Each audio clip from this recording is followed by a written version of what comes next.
What is going on, Crisis Actors? It is episode 1080 of Pop Culture Crisis. My name is Brett. I hope you guys are all having a fantastic day. I believe everything here is up and running.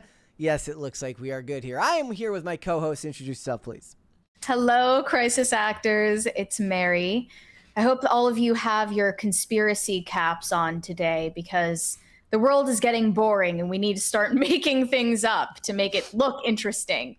So that's going to be fun. It's you know what? I think it's going to work. Basically, everyone is sacrificing people to Moloch. Everybody is in a secretive satanic cabal. Look, there was a topic they talked about a little bit on IRL the other night about this article that was written about what Trump's obsession with the number 22 seems to be. Because he has an obsession with that number? Apparently just all you have to do, he talks like 9,000 times a year at speeches and stuff. So you can find clips of him saying any number a number of times. They're like 22, 22nd Amendment. He's going to run for a third term. So it's a whole thing. You know, it's like the number 23 with Jim Carrey, but even more stupid. Wait, what? Jim Carrey is obsessed with 23? That was a movie. Called The Number 23. People have a lot of theories about Taylor Swift's lucky number 13 and how it's related to like Freemasonry or something. I have no idea. The funnier part was it the AD? Yeah, it was the ADL. We looked at the ADL website to look at all the hateful numbers on there. There's a lot of numbers that are considered hateful. It was impressive. It was very impressive. So, all right, guys, before we get started, as always, hit the like button on this video. Subscribe to the channel if you are new here and you've not subscribed here yet already. Left Field in the chat said, who is that on Brett's candle? I don't know if it was in the shot. That is Tom Cruise on this candle, if you're wondering. The king of Scientology himself. Yeah, I know. What does that mean? Could mean something special. Who knows? Have you ever burned that candle? No. Why would I do that? Would you ever? No. I mean, it's just for show. Like maybe you should put it to good use at some point. I mean, maybe look. Could I do one of those things where I could burn the candle, clean it out, and then put like a bunch of like rocks and what do you call them? Like shells in there or something stupid like that? How about you burn it when Tom Cruise dies? Yeah, that's fair. We'll do that. We'll I don't drink, but we'll pour one out. Candle. Pour out the candle wax for Tom. We could do that. He has a new movie coming out, by the way. Yeah.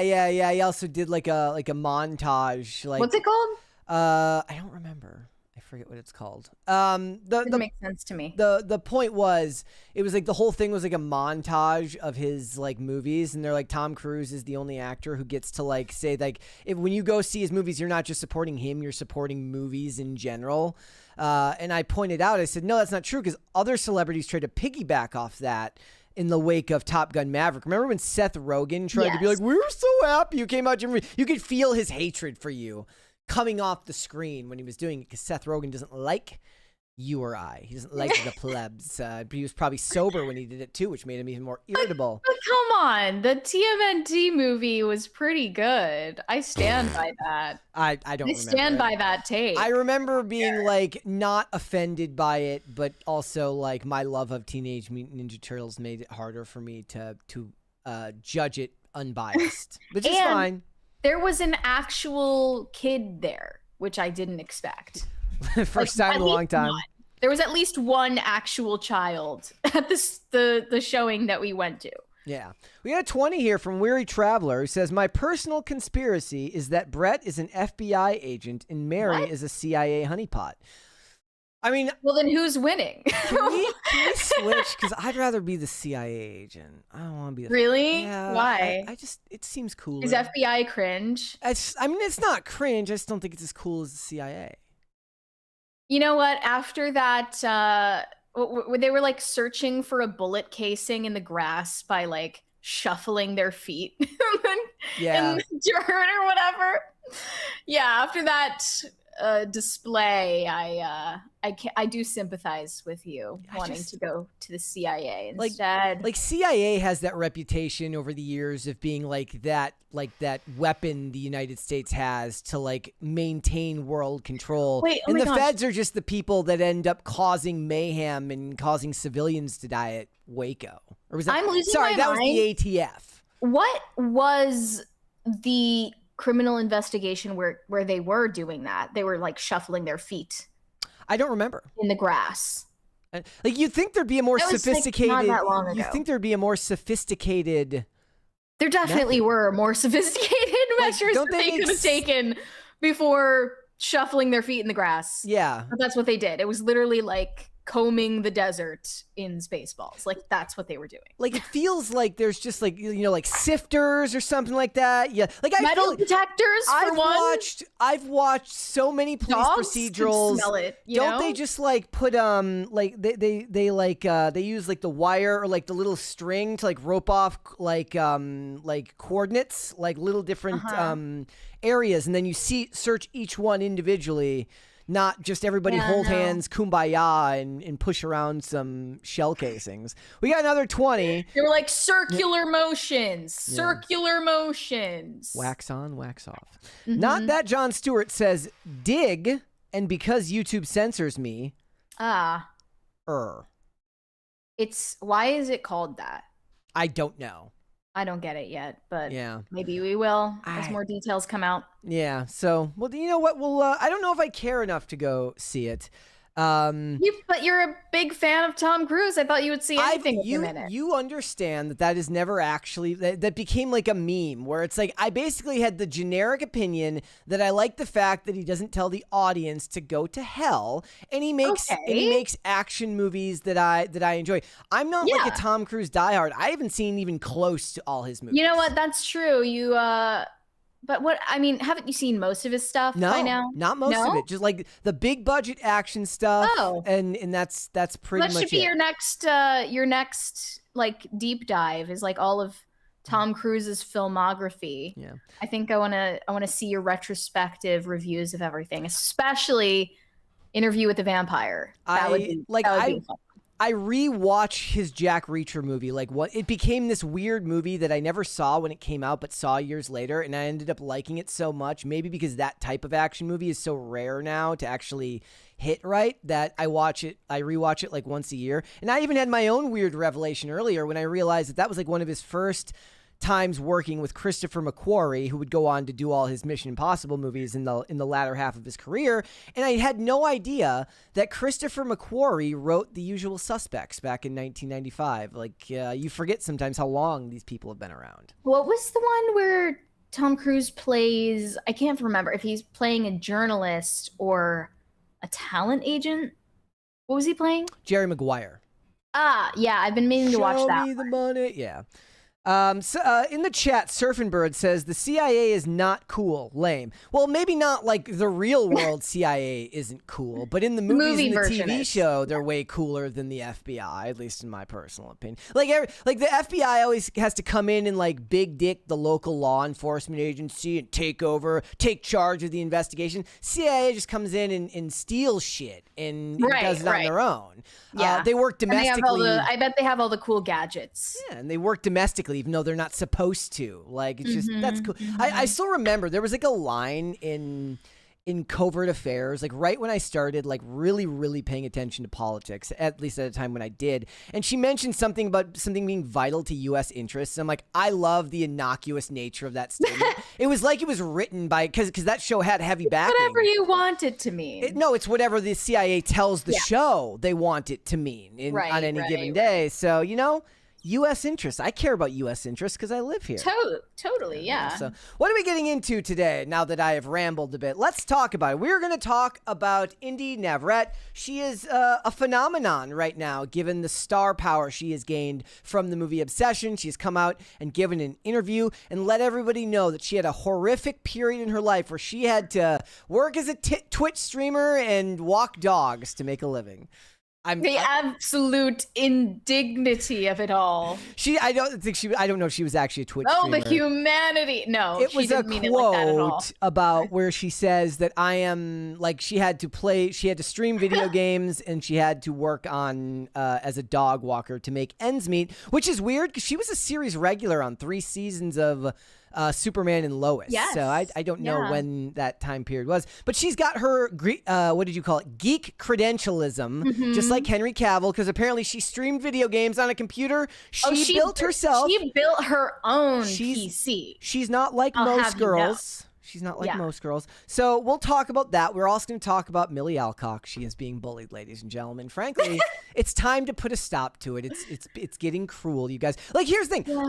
I've posted a lot of videos about the box office projections for this movie and general updates for the movie before it came out. And I would like to think that while I will dunk on it from time to time, I would like to think that my opinion has been pretty fair. I haven't said that the movie is going to be good or bad. I said that the trailers being underwhelming is a heavy indictment, is a worse indictment of it than Millie Alcock saying stupid things in the press tour, because they're set up to fail on the press tours with these questions that nobody can answer perfectly. And I still got a comment on the video today that was like, I saw it and loved it. How about you wait until you judge? Well, I haven't judged yet. All I've done is talk about the lead up to it. And I even kind of poked fun at both sides because I said yesterday, chuds versus shills. Wait a minute. How did someone get a chance to watch it yesterday? They said they saw. I got that comment today, so they likely saw it today. There's fan first screenings today. Yeah, and that's true. And the journalist class got their ability to watch it yesterday. So look, by all indications, the media doesn't seem to think much of this movie either. But that's not the point. No. I'm gonna go. They're watch not it. Like throwing out a life raft for her at this point. You would think that in years prior they would have. Doesn't look like that. And as far as I'm concerned, my reviews are going to be fair. So we're going to talk about that. We're also going to talk about indie filmmakers coping and seething as people like Curry Barker just snatch up all the work and make all the money. Yeah, it's all going to them. It's not fair. And Olivia Rodrigo is she's sacrificing children to Moloch at the altar of. I mean, we kid, right? But yes.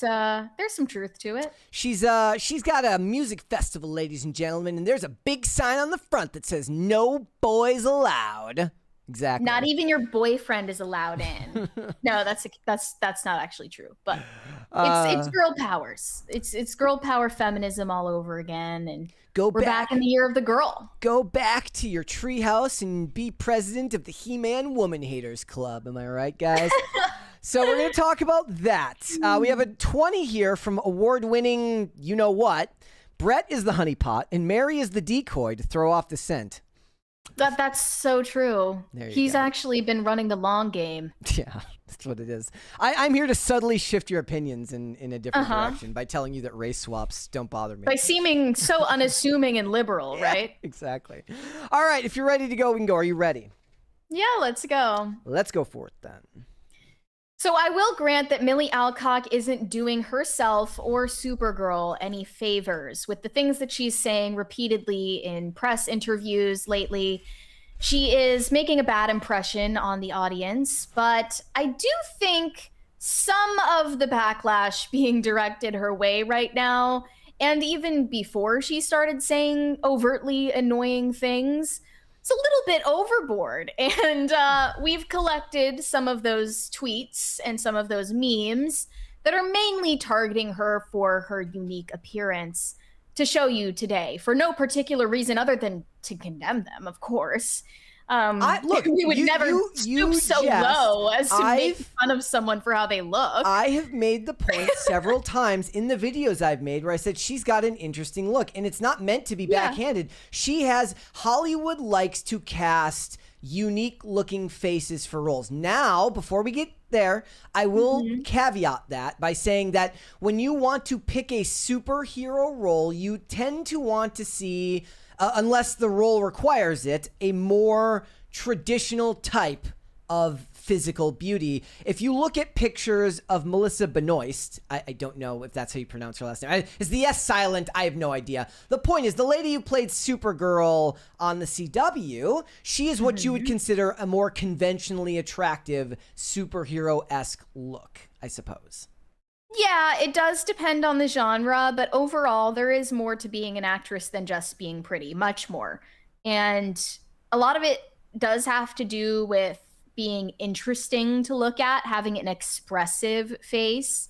I think that she's pretty in her own unique way, but she does have very striking, unique features that are easy to poke fun at, as you can tell. And this is an unedited screenshot, by the way, of a recent red carpet interview where she says that her version of Supergirl could objectively beat up David Cornsweat's Superman in a one-on-one fight.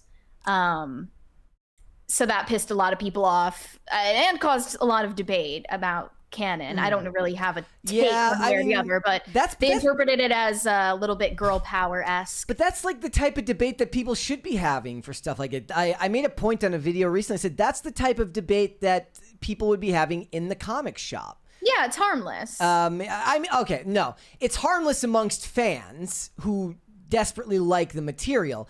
It's less so when it's people who are doing so for culture war points, where it's like, where it's. Well, do you think that's what she's doing? Is she trying to spark?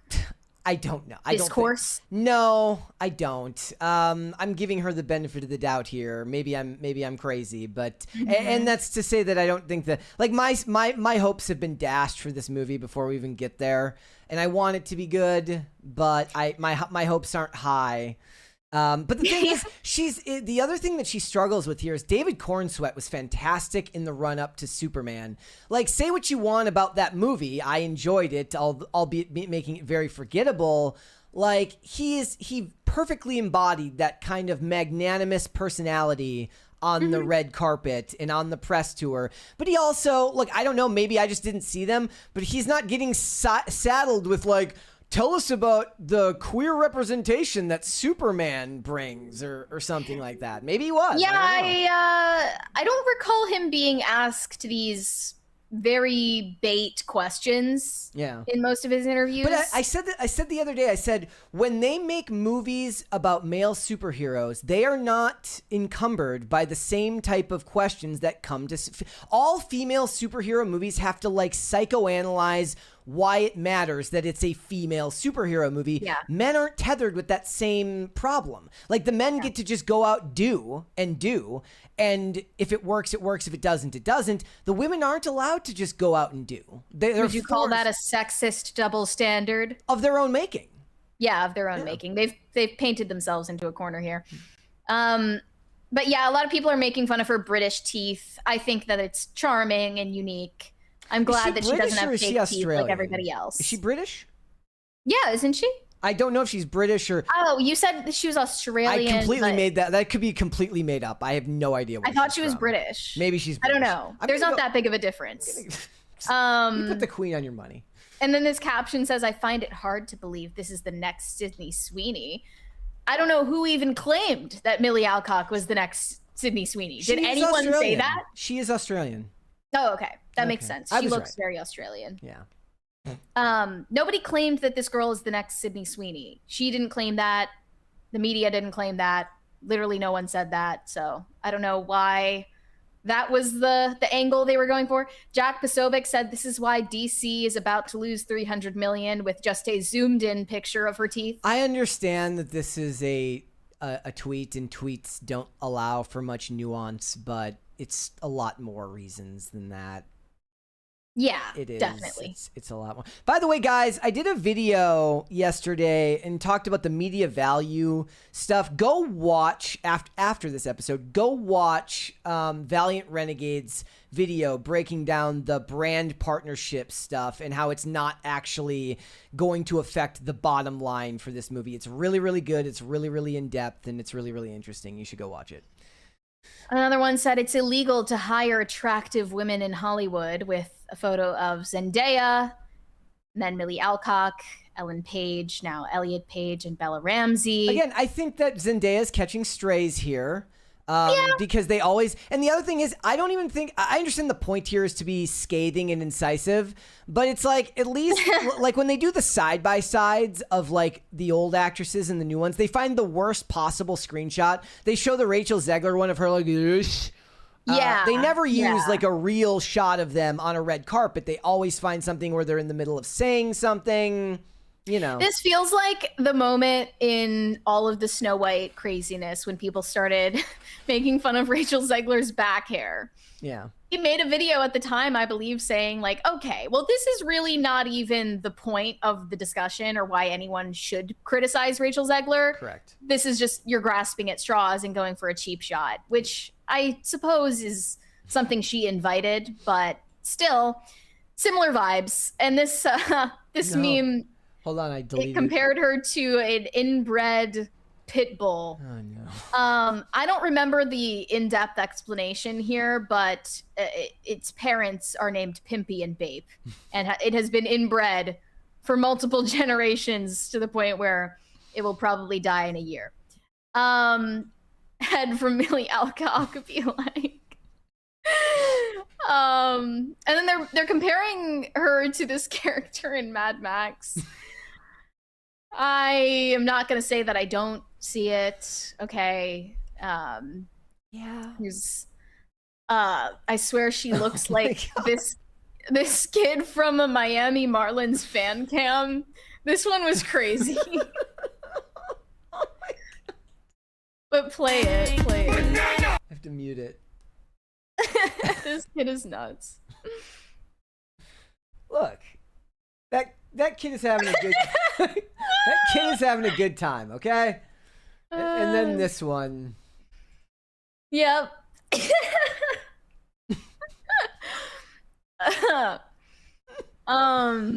right. Yeah. It's unfortunate, but the thing is, for most of these things, you see where they're coming from, and it is funny.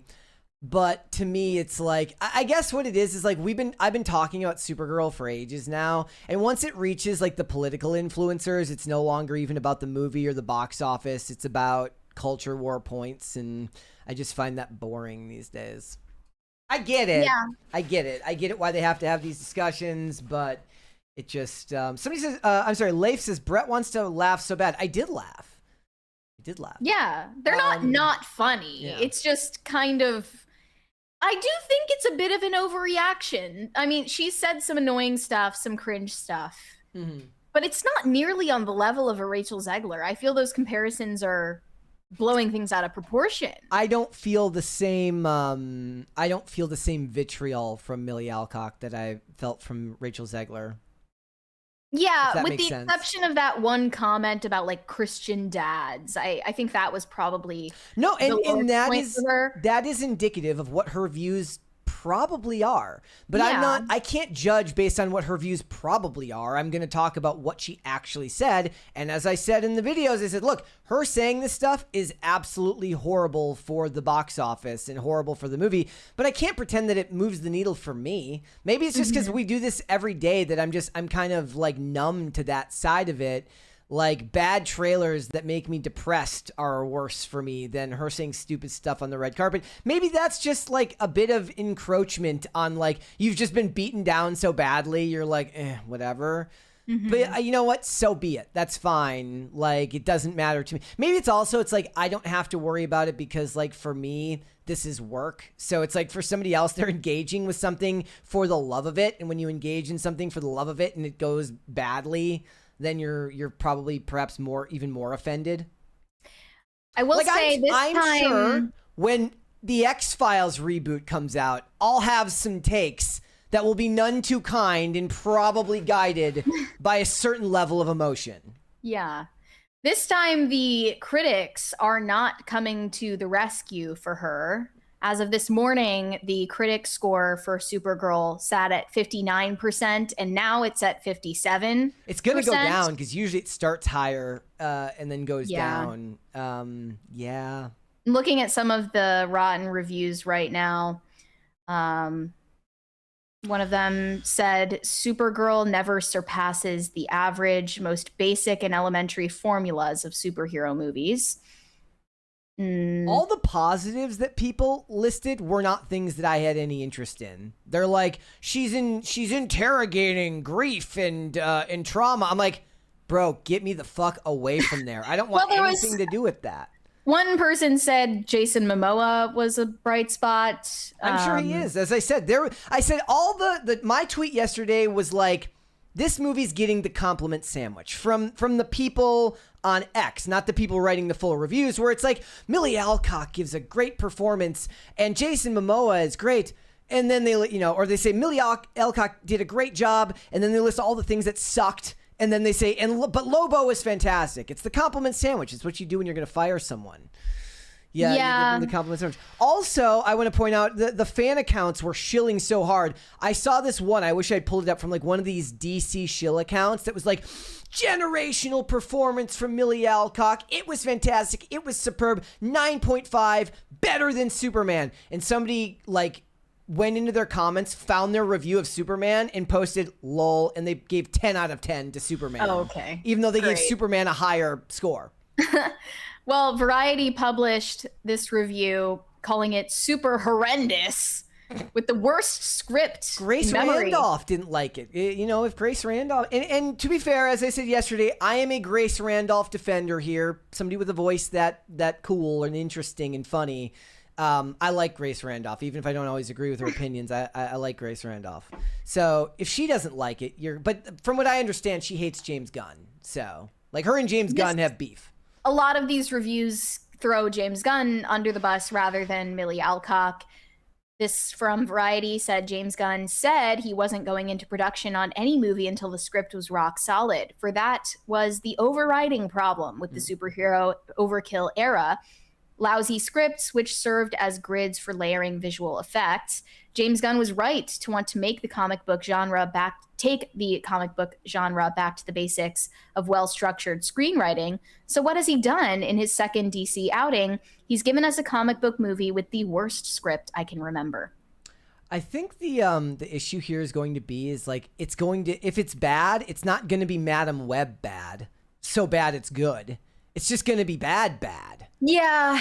It doesn't sound like an entertaining bad movie. With none of Dakota Johnson's panache Star and flair. power. It's just not going to work. Again, the weird thing about it is that Millie Alcock as an actress, I think that she has a fantastic look for somebody in Hollywood. I just don't know if this type of character where they're like, look, I don't want Superman to look like me either, right? Like, I don't want Superman to look like an average or a below average dude. Superman should be super. Well, Millie Alcock doesn't look average. She looks different, and she's very different. That's of the same critique in this. It's not that different is bad, it's that different isn't right for this movie. Mm-hmm. Thank you. Thanks, guys. I just think some of the hate feels forced. I agree.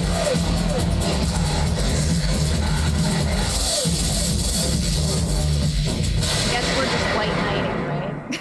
and look, right now, we'll move on, but like right now they're on the red carpet for Spider-Man Brand New Day, and guess what? Like nobody's arguing about stupid stuff because Spider-Man is always going to sell tickets and it's going to do gangbusters at the box office. No matter what Tom Holland thinks. It's not going to be encumbered by the same types of discussions. It's going to do like even with Zendaya in it, it's not going to have those discussions. Yeah. So, all right. Less baggage. Let's move on. Joseph Gordon-Levitt, Josh Brolin, and a number of other Hollywood power players just got exposed for their involvement in a shadowy retreat hosted and run by Peter Thiel called the Dialogue Society. It's existed for quite a while now, having been founded in 2006, but up until recently, we weren't able to take a peek inside, thanks to hacktivist Maya Arsen Krimu. That's probably just a screen name. We've now seen leaks of the membership list and also the titles of their presentations and panels for this year's retreat, which has yet to take place in Dublin. Wired reported on this. saying a trove of internal records from a secret society for powerful figures in US politics, finance, and tech was left exposed online, naming participants in its events and revealing sensitive personal details they were assured would stay private. The group, called Dialogue, is a private invitation-only organization co-founded in 2006 by billionaire tech investor Peter Thiel.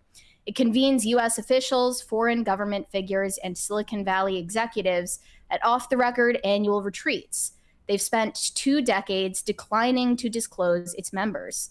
A directory in the website's code was first revealed by the Swiss hacktivist Maya Arsene-Crimu, known for exposing the U.S. government's no-fly list and breaching the surveillance camera company Verkada. Crimu tells Wired the directory surfaced via an anonymous tip, and they have independently verified its contents. So the registration list for Dialogue's 2026 retreat names 222 people and records what the list describes as each registrant's membership status and attendee type, including active member and guest. The retreat is scheduled for August 12th through 16th at a venue near Dublin, Ireland. The same data lays out a program of off-the-record sessions, including titles such as Money Does Buy Happiness?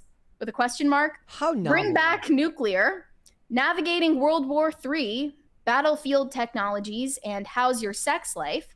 Other talks include Build a Cult, moderated by a founder of the Christian networking site Pray.com, and Build a Party, run by a former White House national security official.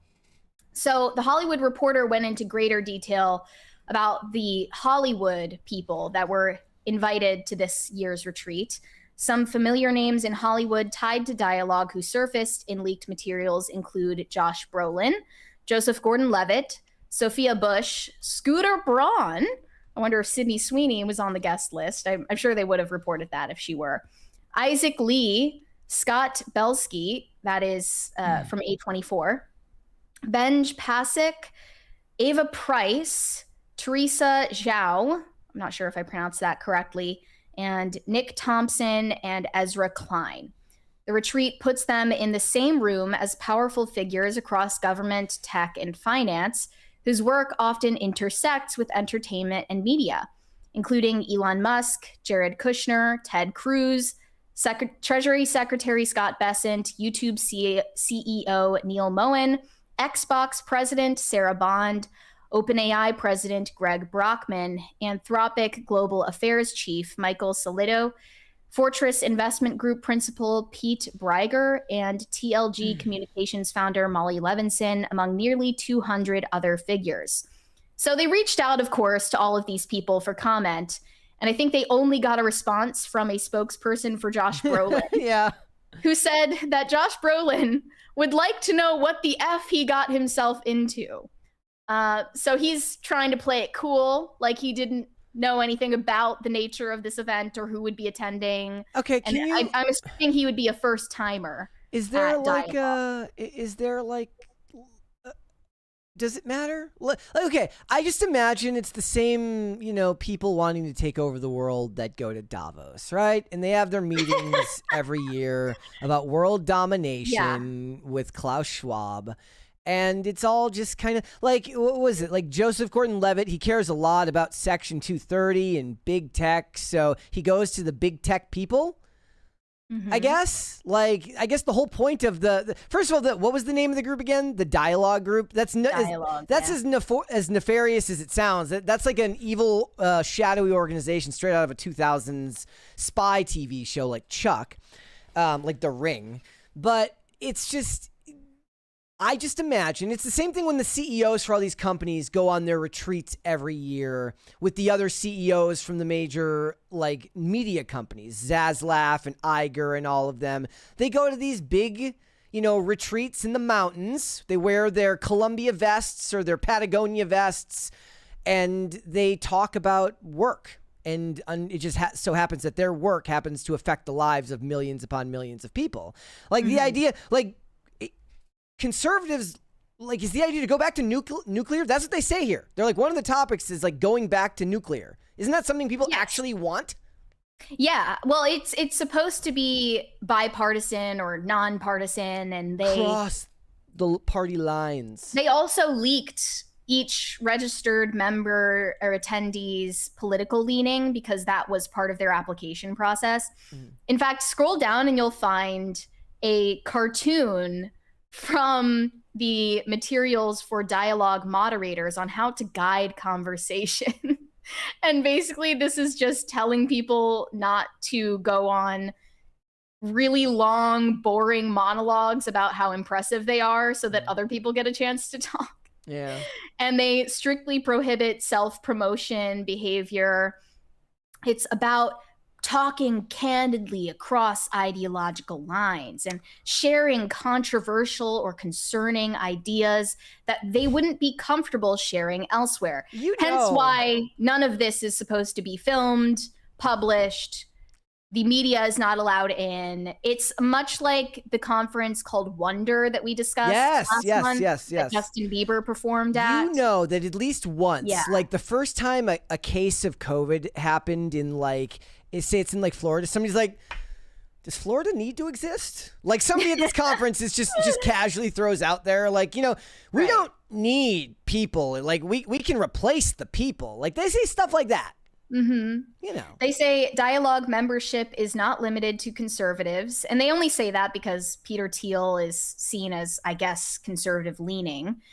Many prominent Democrats or figures associated with left politics are connected to the group, including Cory Booker, Wes Moore, Colorado Governor Jared Polis, and LinkedIn co-founder Reid Hoffman. Attendees are asked their political leaning, with the choices being far left, left, right, and far right. In a statement, a spokesperson for Polis denied the governor being a member of the group. He said he had no idea what it was. The leaked materials show that Dialogue maintains a vetting process for members.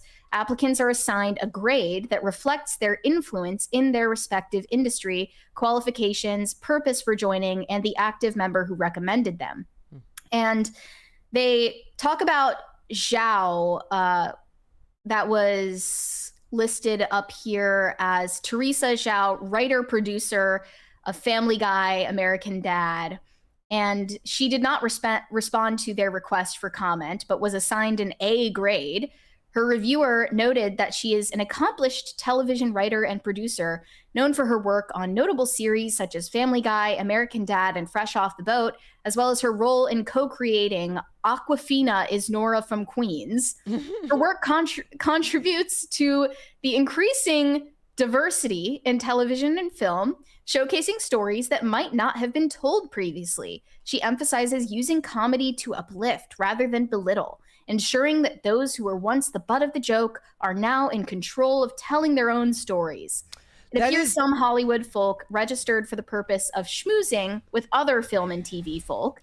She wrote that she's looking to connect with someone else who works in her industry, according to her application. That is true. I did watch Gone in 60 Seconds the other day for this podcast, and I was reminded how different Hollywood was, where in the first 5 minutes there's a joke about how Asian women can't drive and black people don't like going in pools. So it's because of her. Things are different now. Now you don't have jokes like that. Now it's just like white guys are evil and they want to blow up the world. And then, to be fair, we look at stuff like this and there's at least a couple of white guys who are probably evil and maybe they don't want to grow up the world. But I bet you if you looked for like a Venn diagram of these people and transhumanists, there's probably a big fat circle. Yeah, right. As for Josh Brolin, he's a first timer. And he might not be going anymore after this leaked, but they say he was given his agent or his publicist right now. He's like, "Why did you make me go?" Yeah, to that? The review team at Dialogue gave Josh Brolin a C grade. The leaked materials did not state his interest in joining Dialogue. It just says, "I grew up on a horse farm, climbed parts of Everest. I've given Academy Awards, been nominated, written a book." Had former poet laureates reach out, been friends with the greatest artists of our time, and smoked crack under a car at 3 a.m. in San Francisco. Who hasn't? That was the way he pitched himself on his Dialogue application. And he was recommended by an existing member, the former Uber CEO, Ryan Graves. Another feature of the group appears to be an internal dating function that matches dialogue members with each other. So that was funny. It's like Raya, but yeah, but more evil.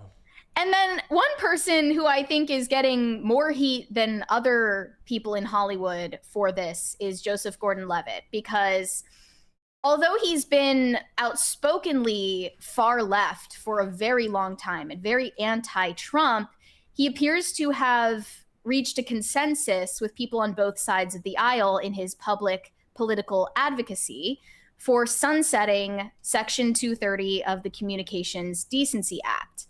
And I noticed that throughout the 2010s, at least, this was definitely a right-leaning issue. I saw mostly people on the right advocating for repealing Section 230 or reforming Section 230. At least back mostly when people on the left being in favor of keeping it. Yeah, at least back when Facebook was heavily censoring people. Yeah. It was definitely more of an issue then. Can I just say, how did Sophia Bush end up there? I mean, we don't know. She's refusing to tell anyone. At least Joseph Gordon-Levitt's been in a Batman movie, and he was even in that Snowden film. So he's got some corporate intrigue and government stuff. Maybe he did some interviews with NSA agents to get his character right or something like that. I can see the crazy chart on how Joseph Gordon-Levitt from 30 Rock from the Sun ends up there. But Sophia Bush is so... It's all about who you know the funny thing got you in. They listed One Tree Hill, but she did like Chicago PD for like 8 seasons later, and that was a popular, it's still a popular show that's full of propaganda to help push the public to, pretend to believe in cops. It's probably based on who was willing to sacrifice a child to Moloch, of course. That would be my guess, yes. Joseph Gordon-Levitt. Yeah, yes, I do know that Sophia Bush is an activist. She's very, weirdly enough, she's one of those rare examples from what I understand where she's very far left on just about everything but guns, or at least at one point was. Like she was a proud gun owner or something like that. Maybe that's since changed, but they were supposed to do like a One Tree Hill revival, without the dudes, with just the girls from the show or something like that. That alone should be a prison sentence right there.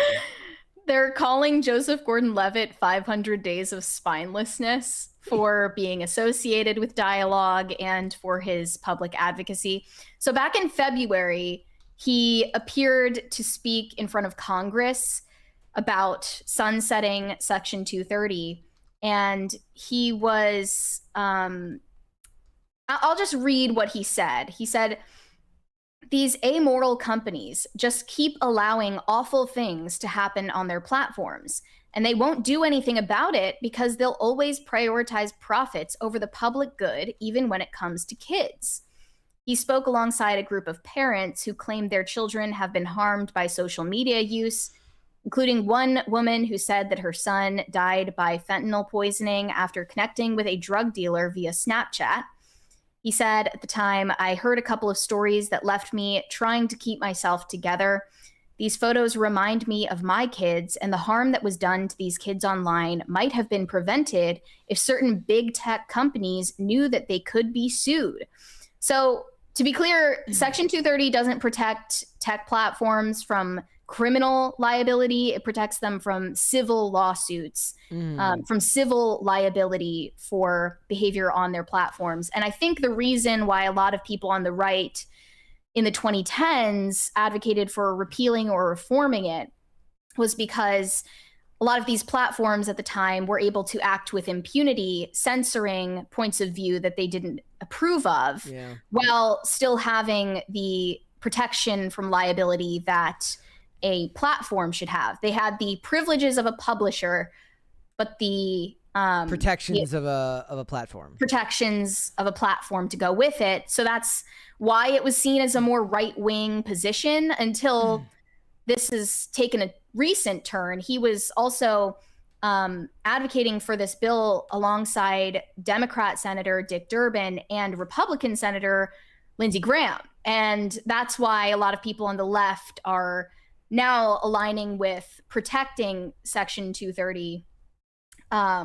and they're throwing Joseph Gordon-Levitt under the bus for his advocacy to sunset it. I wouldn't pretend to know all that much about the subject in depth. Same. That wouldn't be the place for I guess we could try to go to the dialogue group to get like a real explanation. If only we were allowed in, right? Then it's a big club, and apparently we're not in it. If we were a real podcast, we would find the forum online and make content of us filling it out and trying to get in.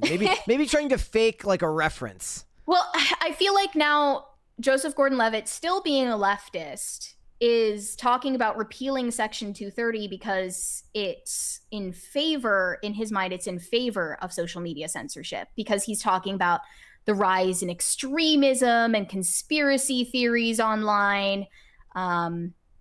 So he's basically taking it from the horseshoe theory perspective. Also, during Sundance this year, when he was in Utah, he showed up at the Utah state legislature to support this bill called the AI Public Safety and Child Protection Transparency Act. He said, "This is an issue that Americans broadly agree on, Republican or Democrat. It's clear to us these big AI companies are incapable of prioritizing the public good on their own. This is going to have a huge impact on so many fronts, like jobs, the environment, our collective ability to think and communicate. But it's especially urgent when it comes to our kids." So I think a lot of people on the right are bristling at that type of language, using the protection of children as a front for giving tech platforms more power. Yeah. And I also wanted to mention, since that A24 guy was also listed as one of the members at this year's dialogue, that's why this came up in discussion about Google's recent investment into A24. Google invested $75 million into A24 as part of an AI research partnership between the two companies. They'll look at using AI to create new tools for movie production and distribution. But they made sure to quibble about the details in its press release. They were saying, "We think that there are better uses to preserve creative control and support risk-taking. And these new tools won't look anything like the prompted generation type of AI that people feel uncomfortable with. We believe breakthroughs happen when you get technology into the hands of the best minds in the field." So they're talking more about storyboarding with AI. Yeah, and they made sure to mention that that's what the Scorsese Google, stuff was. In this same deal, Google doesn't get access to using any of A24's content library. I mean, that makes sense. Train That's just their data. protectionism for themselves. Yeah. Yeah. But I have seen some people saying they're going to start boycotting A24 as a result of this. That's news. For a letterboxed American, that is going to be the hardest thing in the entire world to do. Yeah, this one tweet I came across said, "I don't know about you guys, but I'll probably be passing on all future A24 products unless they're free to watch via streaming. Personally, I have zero interest in financially supporting the dismantling of the film industry brick by brick via AI." And people were, of course, pointing out the irony in that Kane Parson just made hundreds of millions of dollars for A24 while explicitly condemning the use of AI in movie production. Yep. And they're prioritizing the desires of a company that gave them $75 million. Did anybody think about telling this guy to boycott AI so that he could not be a nerd?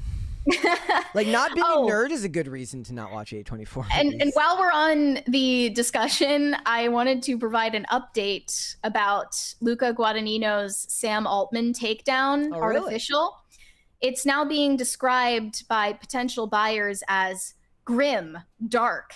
It goes there, and it makes you feel bad about the future of the human race. It paints an image that the world might be doomed. So that's everything we want out of movies today, right? Yeah. We love grim, dark, doom, gloom. It's everything you want when you go to the movie theater.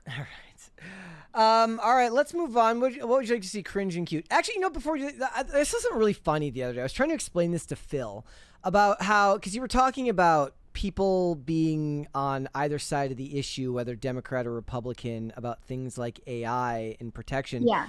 What I find more fun is reading about local candidates. I'm not even talking about state level candidates. I'm talking about like people who are running municipal elections. People who are like running for like city hall. Like people like I was reading up because I in my neighborhood there's political signs everywhere in my town, and I was reading about this candidate, and it's literally 3 Democrats running against each other, and like one of he's so moderate he might as well just be either an independent or Republican. He's not even anti-data center.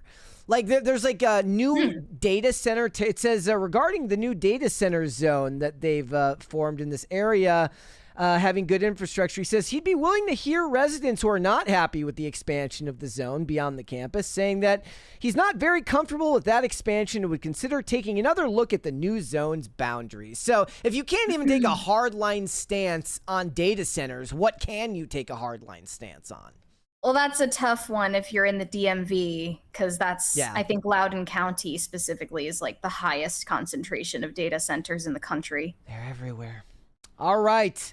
Let's we got a 20 here from Weary Traveler. Says, yes, I do unironically love grim dark gloom and want more of it, please. I don't know. I mean, I'm not a fan. Yeah, it just doesn't sound all that intriguing to me. Like for instance, like the shows that I like that have a darker tone, I can only watch so much of it at one time. Like I love the show. It's one thing if it's a fictional story, but this time it's just a hit piece about a real person. Not that I feel bad for Sam Altman or anything, or not that I even disagree with that portrayal of him, but it's just not really what I'm looking to enjoy and spend my money on. Yeah, like I love the show Grimm, but I can only watch so many episodes of it in a row because it's just kind of it's dour in its tonality. So that's what it is. All right, cringe or cute? Let's see the cringe first, because this one is pretty bad. Not bad, huh? Yeah. That is a rather shocking thing to admit, but it's not letting me. There we go. Full screen. It says, wait, what did the actual tweet say? Is there any context? There's no context here. Okay. That's even worse. Here we go. I have no morals. That is a rather shocking thing to admit, but religious texts are a snooze fest. I have none of the selfless love of my mother. I might help the guy who's dropped his groceries, but I might not. I find human rights declarations satirical at best. I am, to be blunt, only loyal to myself. Today I won't kill someone, but who knows what may happen tomorrow. I don't feel any more bound by ideological rules than a bird or an antelope. Does a scorpion feel guilt or shame? Is a whale aware of good and evil? Now, I wasn't born in the West, but I lived there for many years. And it's so jarring always, hearing the same people who colonize the majority of the world and still casually bomb civilians lecture me on how freedom and governance works. The same people who describe resistance as violence, but not homelessness or apartheid. So spare me the moral universalism, as if it is inherent, as if it does. I mean, she was trying to cook in the beginning and then just exposed herself as a generically leftist person for the most part who thinks she's more interesting than she is. It doesn't just take me disagreeing to nullify the point. You can choose respect, cooperation, and solidarity for purely selfish, rational reasons. It is in my interest to protect my home and my species from harm. It is in my interest to be honest. It is in my interest to live in a more equitable world. I am told Equitable. Equitable world? Yeah.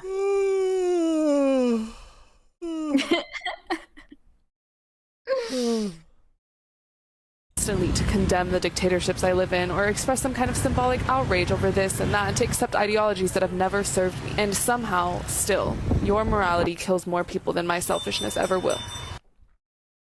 I think equitable was probably the worst part of the video, but people in the comments were arguing about whether this is a result of her being dumped by a white guy or she had a crush on a white guy who didn't look her way. Yeah, that was you know, fake edgy in the best way is the best way I can describe it, you know? Like, I guess like if a time traveler steps on a stick, she comes home with a copy of the Communist Manifesto and thinks it's deep, I guess. Whatever. It's it was fake deep and it was very cringy. So I wonder how many days she had to pre-plan all of that filming. A lot. I mean, not really. She's probably narcissistic to the extreme and records herself all the time and just has a best hits album of clips of herself. Whenever I see these videos, I'm like, why are you recording yourself folding laundry? I've never even thought to do that. Yeah. I'm really proud of her. She used governance in a sentence, so that's... Whoa. Yeah. Can somebody explain to me the same people who describe resistance as violence but not homelessness or apartheid? It's giving a student who had an affair with one of the adjunct professors. Yeah.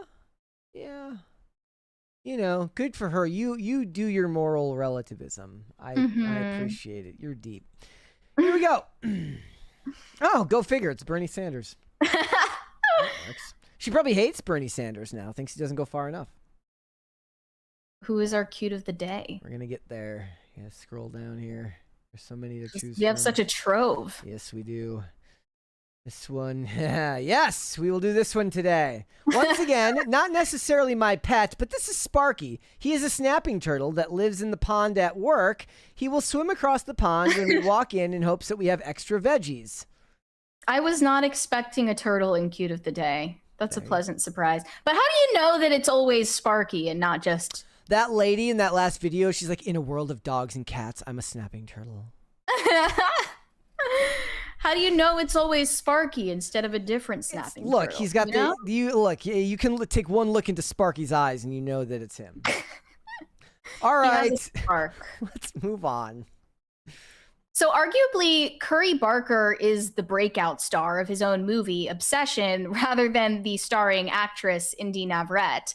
But she is on the press tour enjoying her moment in the sun. And finally, we're learning some more about her life before this breakout role. Seems like she was struggling quite a lot to make it in the film industry before Obsession. Although she did have a significant role in Superman and Lois. I think I was looking through her IMDb, her credits listed out here. Before Obsession, she had 47 episodes in Superman and Lois. She was in a ton of short films. I think she had a minor role in 13 Reasons Why. 47. In 2020. So she was in 47 of a show that only went to 53. So she was in most of them. Yeah, but I had never heard of her before Obsession. Had you? I mean, not by name, but I watched season 1 of Superman and Lois. I don't even remember her character. It was so long ago that 2021 might as well be 2011 at this point. So she did this interview with Complex News and talks about her rise to fame and the fact that she is a gamer girl and a streamer. And she made the jump from streaming to movie stardom, much like Curry Barker made the jump from YouTuber to esteemed filmmaker. And she also shares her hear me outs, which was very controversial. She has a crush on Optimus Prime. You have to understand what a hear me out is. If you otherwise it might seem even weirder than normal, but yes. Yeah. Correct. But the most shocking revelation from this interview is that for over a year and a half before Obsession, she was auditioning for roles in Hollywood and not getting a single job. So in order to pay rent, she decided to start streaming video games on a PC that she built herself, she'll have you know. And she was also walking dogs for extra money. Let's play this clip from, let's start at 48 seconds in. Okay, here we go. Volume up. Oh, I started streaming, well, I built my PC in 2022. Okay. 2020, 2022. And then I started streaming because I loved watching streamers. Who were your favorite streamers to watch? I mean, my brother, well, it started with YouTubers like Jacksepticeye, people like that. And then now it's like Vanilla Mace. Okay. You're putting me on because I'm Dude, just gonna Vanilla's, I think, one of the funniest people ever. She's also stunning. She's she's cute. But yeah, I mean, I loved Jenna Marbles growing up, like the YouTube streaming. I forgot about Jenna Marbles. Right? Is she still active? Mm-mm. Okay. No, she's taking a break. But yeah, Wait, I thought Jenna Marbles got canceled. Am I crazy? She self-canceled. She took herself out of the game. Okay. so loved streaming and watching, and then I would have so much fun playing video games to the point where I was like, I'm doing this by myself in my room. Why don't I try? And then it was fun, and I would still love to do it, but I don't have time. So at what point She's just so busy now. in the streaming process, or was it before that you decided like you wanted to take acting seriously? Oh, it was the whole time. But I mean, between Superman, it was like I didn't have enough time between seasons to book other films. And then I didn't work for a year and a half after Obsession came out. Like, I was auditioning, I was doing everything, just nothing was sticking. And I wanted to, pay rent, and I wanted to do things. So I was walking dogs, I was streaming, doing everything I could to pay rent and do those things. Okay. So people think she's really down to earth based on the interviews she's done so far, but I would say don't rely on it staying that way for very long, since I'm sure other offers are already on the table. But here were some of the comments. The fact that she's a gamer made me obsessed with her even more. Another one said, She's my built her Henry own Cavill. PC. OMG, OMG, OMG. I hope she streams again. That ain't happening, I'll tell you that. I mean, that's and another I one- wouldn't even necessarily say so. That was a big thing with WWE for a long time. Like, the wrestlers would have whole side hustles streaming in their spare time, and then the company shut it down and said, like, basically, like, you can't make money doing that while you're under contract for us. For an actress, that's actually the perfect thing to. That might be something that the next wave of actresses that are younger do continue to do, because it not only allows you to make money when you're in between projects, but it allows you to connect with your audience in a way that's even more parasocial than, say, posting on Instagram. Yeah, that's true. One of the comments said, kudos to Indy for being vulnerable and mentioning that she had 1.5 years out of acting work since she wrapped That's Obsession. not being vulnerable. The industry is in such a bad place. Good for her to finally be out of that funk and no doubt getting offers of a lifetime. I hope she gets more acting opportunities in the near future. She most certainly is. Oh, yeah. But people took this as a commentary on the state of the industry as a whole and acting gigs drying up across the board for people who are trying to break into the industry, but also people who have been working in it for a very long time. And that includes former child stars. I came across this story about Danny Pintaro. Who's the Boss star Danny Pintaro didn't expect such an intense reaction over his Amazon gig. So he started driving as a delivery driver for Amazon as one of, he says, 6 different gig jobs, because he doesn't make any money from residuals. They said in April, he made headlines after sharing photos of himself working as a delivery driver. Within days, after fans expressed confusion about why he would need such a job after his time on a hit sitcom, he was making the rounds to explain the harsh realities of being a working actor. He noted that the Amazon ordeal wasn't his first time witnessing such an intense reaction to the idea of actors working additional jobs. He said, near the end of the show, I wanted a summer job just for fun, so I worked at the Gap, and somebody brought in a hidden camera and took pictures of me folding clothes and said, he's already lost all his money. The downfall of Danny Pintaro, series regular on Who's the Boss, and he's working at the Gap. He explained that the past few months have taught him people simply don't understand the finances of working actors and wrongly believe that they all have lucrative careers that are actually enjoyed by a select few. When I posted the picture, it really didn't cross my mind because everybody knows that I'm working. It's one of the 5 different gig jobs that I'm doing right now. We're gig actors, and acting is one of the 6 gigs. So Pintaro, now 50 years old, was just 8 when he began starring alongside Tony Danza and Judith Light on the sitcom Who's the Boss, which aired for 8 seasons throughout the 80s and early 90s. As it began before DVDs, and there was no language in the actors' contracts about earning money from those avenues in the future. For that reason, he makes very little in residuals and shared that the money he makes from driving for Amazon is surprisingly good in comparison.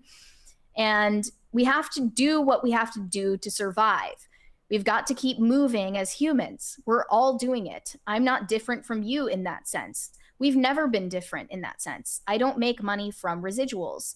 Most people in any form of creative field, if you're an artist in any way, a musician, you need to do something else. There's the very select group of people that are making a good living in the artistic field.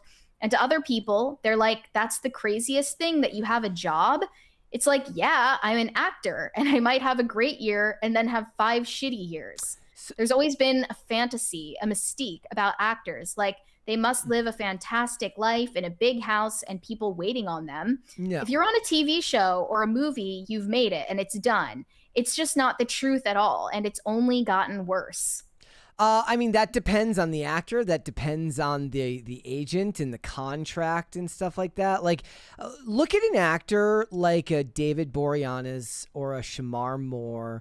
They're literally constantly employed. They're always working, and they're not just doing like a movie. They're doing 8 seasons of a television show, which adds up real quick money wise, depending on your agent fees and stuff like that. I did see this one.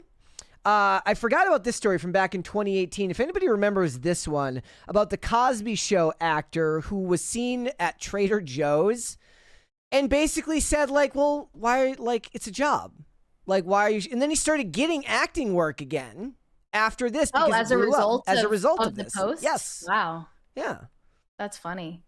Well, yeah, people think that there's some inherent indignity to having a day job. And I'll never look. Okay. So coming from somebody who, in the skating industry, right? You don't make a living doing it. There's maybe in that industry, there's very, very few in what we did that ever made a living doing it just by doing that. Now, you got paid to travel. You got royalties if you had products with your name on it. You got all the free product you wanted, but that's not the same thing as having a monthly paycheck. And the ones that did get a monthly paycheck, it was not enough to support a family in any way. So growing up, it just wasn't something you even thought of as possible. Yeah. You worked whatever job you could so that you could make enough money to pay rent, so that all of your free time went to skating. And there were some people that took umbrage with that. But at a certain point, you get beaten down by the reality of the world and you say, I'm not going to make a living doing this. It doesn't mean that it means any less to me, but eventually you're going to hit a certain age where you've got to be realistic and pragmatic about what you're going to do going forward. So I guess I don't have much sympathy because I was part of sports that just never had that even as an option for it. So yeah, but there was also this prejudice back then, like I would say in the 90s and 2000s and even part of the 2010s, that no longer exists today about selling out. Like the idea that doing a commercial or a brand deal or selling merch even based on your own brand or having a personal brand is a form of selling out, like selling your soul. And it's not really about the sport or the music or the art anymore to you. And people saw that as some dent in your credibility back then. Yes. Nowadays, people are just like, man, in this economy, good for you. Like, Yep.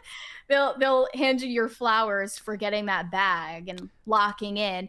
And people are saying similar things like that about Indy Navarrete. But I want to know if you think she got back end percentage for the performance of Obsession, or do you think she took her money up front? I have no idea. That's a very good question. I know, like, that what was her name, Sally Choi wouldn't even have gotten that option. Sally Choi, the crew member, the art director who was complaining on Instagram, she obviously did not it probably wasn't even offered to her. Yeah, she probably didn't have the offer to have an incentive for the movie's performance, but Indy Navarrete, being the star of the movie, I'm sure had the option to take less money up front and take some of the financial risk. Well, yeah, we covered Lilo in Stitch, the actress who just passed. Yeah, and she took the back end percentage on merch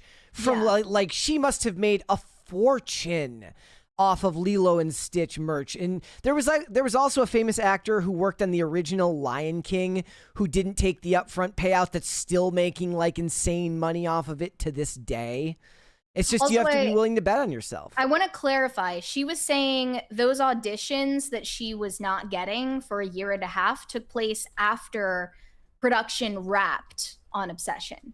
Yeah. So she's talking about after filming Obsession, she couldn't get another job for over a year and a half. And people are complaining in the comments saying, what the heck? She didn't get paid during filming? That's ridiculous. How could she not pay rent? But it's a small amount up front due to the low budget of the movie, as we explained before to Sally Choi. That's not how indie filmmaking works. I guess it's about time we should just jump into the next part of this topic, which is about indie filmmakers. Well, before we get into that, we have a 20 from Pop Culture Junkie who says the real paydays for TV actors is if they signed a 5-year contract and the network wants it to go for two years beyond that. That's when the agent goes the big gouge, especially if the show is already in syndication. Yeah, so that they can move on. I think that's why, if I remember correctly, the CW made the I think they signed 7-year contracts just for that exact reason over there. But, all right, let's move on. So there is a downside to the success that Curry Barker is enjoying right now after Obsession, and it's that he is in the evil eye. He is an object of envy for all other aspiring indie filmmakers out there who believe that his success is unearned or undeserved, especially after what he said about the crew members who feel they were taken advantage of. He was matter of fact about it, and he said that he was the one bearing the brunt of financial risk for the project, and the people who take the risk get the highest reward. But there is a larger conversation to be had about the martyr complex of indie filmmakers and the fact that they are not as honest as they should be about the way they get funding for their projects. So earlier this month, I came across a Substack piece that got significant attention related to indie filmmakers not disclosing the production budgets for their movies, rather downplaying the amount of money that they had at their disposal in order to come off as more of an underdog than they actually are. And Chloe Zhao is the main focus of this piece. She's seen as the ultimate indie darling success story. And this piece is titled Survival of the Richest, Hollywood's Broken Talent Pipeline, Chloe Zhao and the Myth of the $100,000 Movie. Hollywood's favorite story is the broke outsider who self-financed an $80,000 movie on credit cards. The receipts: a $1 million elite education, $330,000 in grants on her prior film, and a father, a Chinese real estate and equity investor, credited as one of the executive producers. I call it poor face. So Chloe Zhao, like many other indie filmmakers that are mentioned in this piece, is carefully crafting the facade of an underdog success story, a rags to riches story, while stepping around the truth of the matter, which is that she comes from immense privilege. And like, that's not to say that she shouldn't have success. It's just to say, don't lie about it, you know? It's like Olivia Wilde saying, poor me, who nobody looked at, nobody thought about. I was unsightly. Meanwhile, she was a cheerleader in high school. Right, exactly. So she says contemporary prestige filmmaking is routed through elite institutional pipelines, which require significant socioeconomic advantages, select heavily for diversity, and shape who gets early visibility. And part of this is the term BIPOC. It's just this widespread label that you can slap on somebody to make them seem like they're marginalized and deserving of grants and mentorship programs and scholarships and all of this stuff, when in reality it's just a rich Asian woman. And Chloe Zhao perfectly fits that description. So Poorface is performing a hardscrabble origin you didn't have. The problem becomes when actual poor people who don't have huge amounts of resources try to imitate the path of these same people. Hollywood's talent pipeline increasingly rewards narratives of marginalization while paying less attention to class, creating incentives for affluent artists to emphasize hardship and understate resources. So she tallies up the cost of being Chloe Zhao. And if you just count her private education before college and her education in undergraduate and grad school, just before she starts her first film, we're already at over $800,000. But she has a lot of work to do before she wins the Oscar. So they get into the funding of her first movie, which was Songs My Brothers Taught Me. And constantly Chloe Zhao in interviews is touting this movie as 100K. Like, this movie cost $100,000. And they, of course, don't include post-production, but there are a lot of other numbers that are not being counted into that reported budget because it's not as impressive sounding. So there are an entire list of executive producers that are on Wikipedia for this movie who, at least according to Chloe Zhao, didn't spend a cent on the movie, which I find incredibly hard to believe. And then she also goes through every individual reported grant that she got, and it does tally up to minimum $330,000. Now, that's still a cheap movie to make, but it's just like, why lie though? You know, like, why? Well, everything needs a like a hook, a story that sells the movie. It's like when people talk about your college essays, like hard up life story beats 4.0 GPA every single time. Oh, and they also mentioned that not only is her father this huge real estate investor in China, her mom also is an actress who I guess could be compared, as they compare her, to Roseanne of China. Like, she's been in multiple hit sitcoms over there. And so she already has more than her first step into the industry from the beginning. And it's true of like all of them. I don't remember if it was like, I was watching episodes of Justified the other day, and I was watching Walton Goggins do like line dancing in it. And then you find out later that, let me see if I have it here. He was basically like, he was like the nephew of a famous, like of a bunch of famous people. So he's already somebody who you think he made it just by virtue of being a really talented actor. You think it's because he's got the unique look, but he knows people that knows people. And that's just the way it works. And we always say this about Nepo babies. There's nothing inherently wrong with having a leg up in whatever industry you're in, but don't lie about it. And later in this piece, she explains the problem of terms like BIPOC. And it says one of the reasons Poorface is so effective is because of the spread of pan-ethnic labels like BIPOC, which brings several disparate groups together. It originated to build solidarity among racialized groups while specifically centering the distinct histories and oppressions faced by Black and Indigenous communities. It's the favored diversity term of the moment to refer to non-white people who are viewed as marginalized. Sandwiching so many different groups together creates serious problems from a class standpoint, especially for Asians like Chloe Zhao.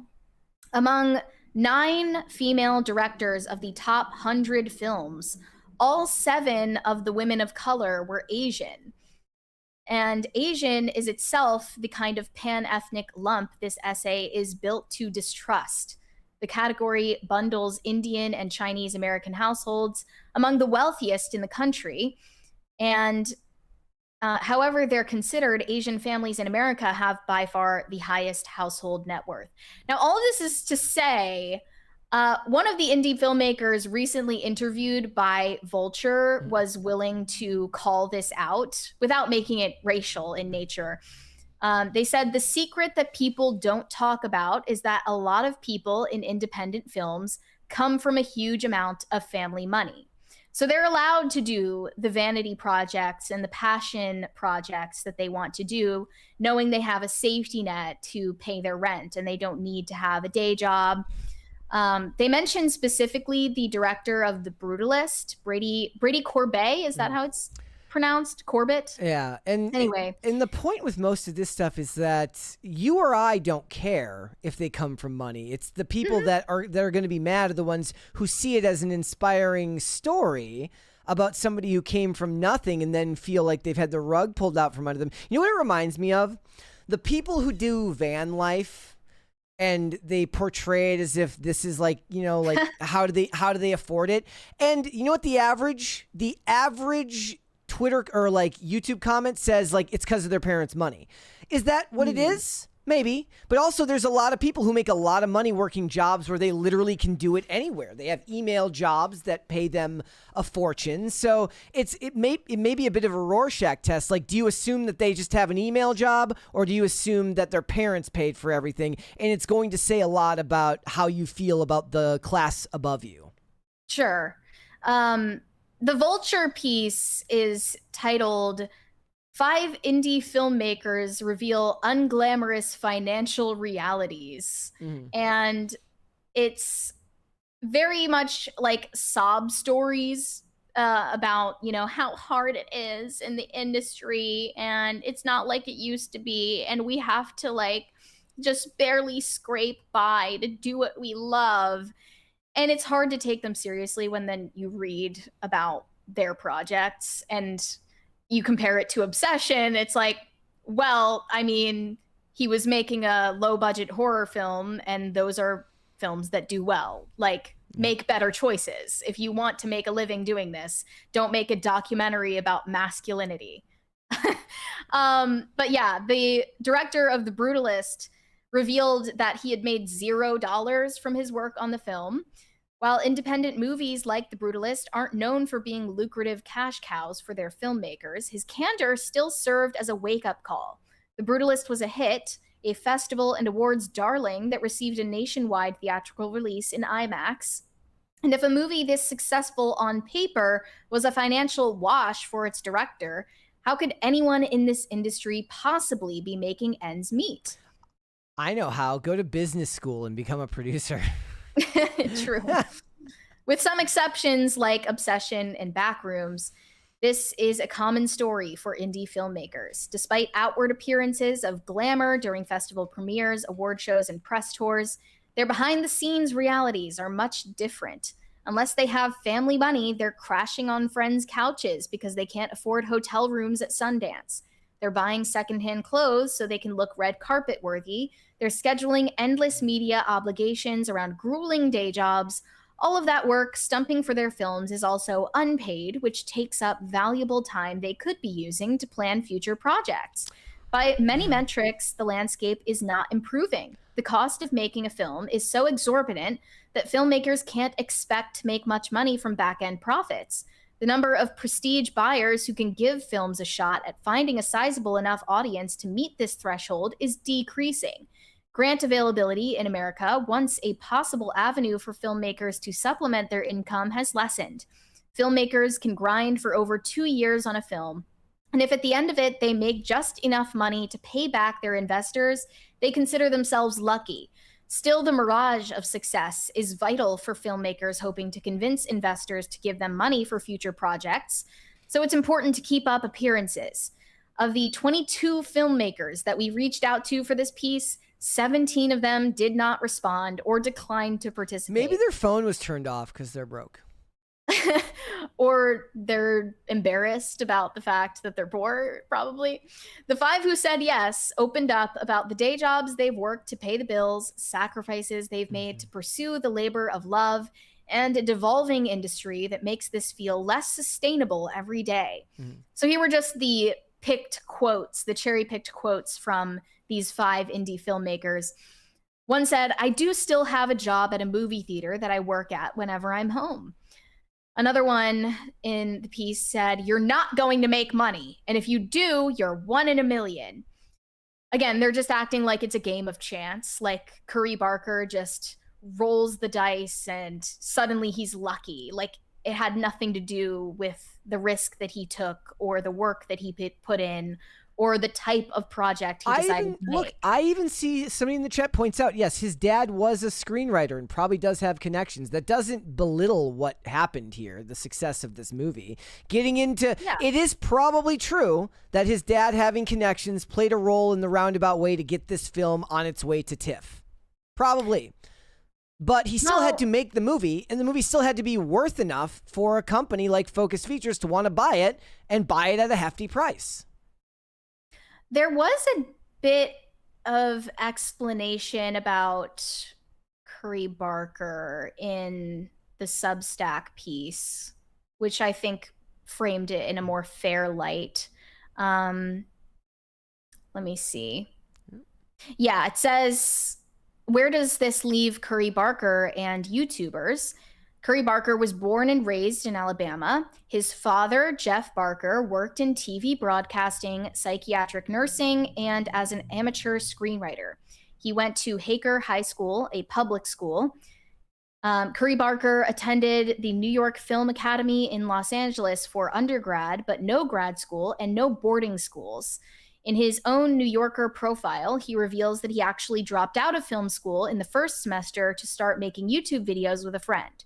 So for one semester's worth of tuition, they say it might have been $14,000. Mm-hmm.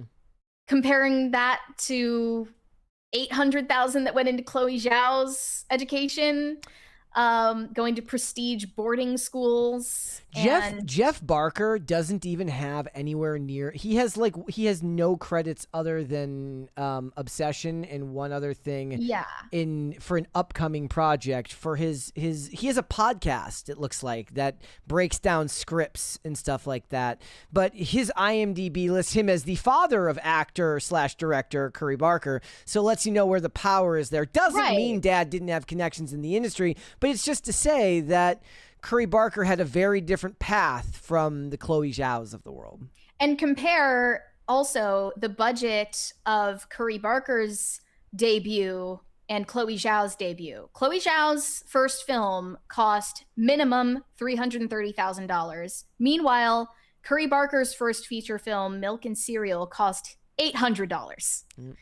So that would be about as much as Chloe Zhao paying for 1 week's tuition at NYU. Yeah. So if you count in Curry Barker's education, his first film budget, and then his second feature being not self-financed, then that would total to $15,000. You're not even going to get sympathy from like a lot of YouTubers who are like, look, I can't even make a living doing this. Like I don't, a lot of people, they do it it's something they do as a hobby. It's something that maybe it gets them extra income, but it's like very, very few people get to do what they want to do for a living. And on top of doing it for a living, make a ton of money doing it. And I'm sorry, but I don't feel a twinge of sympathy for someone who says they're 6 months out from bankruptcy at any moment. And then I read that they made a self-funded documentary called The Abortion Diaries on a credit card. Yeah. I don't care. Make something that people actually want to see, and it might turn out well for you. Like, that's what Curry Barker did. He made something marketable. I mean, how much did the abortion documentary cost? Was USAID not available? Was USAID just out of business already when that was made? I don't know if it said. It might have been in the single-digit thousands. But I saw Tim's tweet that said, so Lizzo only sold like 2,000 copies of her new albums. Tim's like, she was USAID all along. Well, I feel like maybe people are sick of her now that she's not as obese. Skinny privilege. It's the opposite of skinny privilege. Yeah, her fat privilege has been revoked. Out of here. Mm-hmm. All right, let's move on. Speaking of abortion, Olivia Rodrigo. Olivia Rodrigo just announced that she is hosting a women-led music festival called the Daisy Chain Fields Festival. It's no boys allowed, at least on paper. It's going to only feature performances from fellow female artists, and it's essentially a charity event. And I'm immediately questioning the intent behind this when I hear that it's partnered with a bunch of nonprofits. But here was her announcement. Truly, I've never felt more excited to share a piece of news with you all. I've had a dream of doing this festival for years, and I'm ecstatic it is finally coming true. Daisy Chain Fields features an all-women lineup, and 100% of the net proceeds will go to charities dedicated to advancing and advocating for women and girls. The lineup is truly insane and full of my heroes and friends. I firmly believe that joy, community, and music can be the drivers of meaningful change, and I'm hopeful this festival will be just that. I absolutely cannot wait to scream and dance and sing with you guys August 29th. So tickets are now available for pre-sale. And here is the festival lineup so far.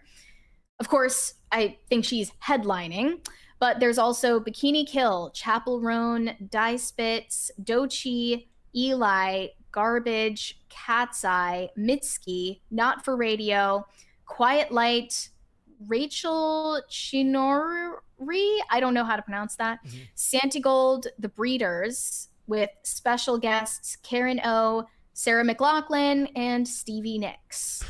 It's going to be held in Irvine, California on August 29th. Well, isn't Stevie Nicks the one who talks about how her career is all thanks to abortion? Yup. So it's perfectly fitting when I tell you who is going to be enriched by the ticket sales of this festival.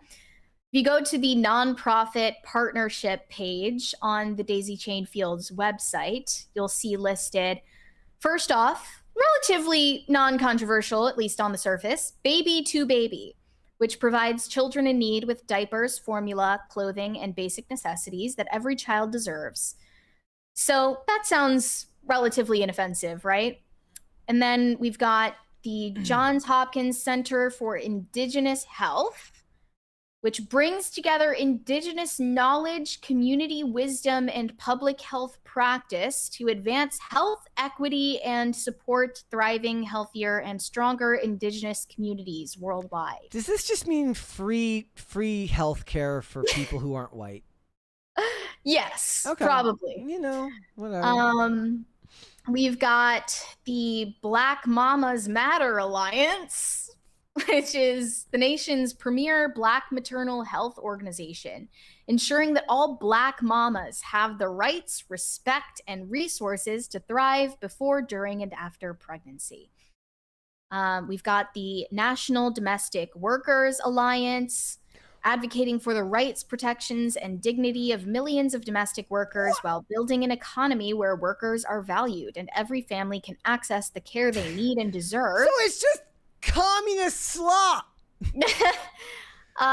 We've also got the Center for Reproductive Rights. Okay, now we're getting down to brass tacks, which uses the power of law and advocacy to advance reproductive rights and healthcare access worldwide. The National Institute for Reproductive Health builds a future where reproductive freedom without limits, all 9 months, is a reality by partnering with the state and local reproductive health, rights, and justice organizations on policy advocacy. Free From, a national survivor-led organization working to end gender-based violence by building economic freedom alongside survivors. Okay, so my guess there. First of all, I must be dyslexic because I kept reading that as free form. But like, is the idea there that getting like business opportunities for people who are the victims of domestic violence, perhaps wanting to start a company? Tonal Thank issues. you guys.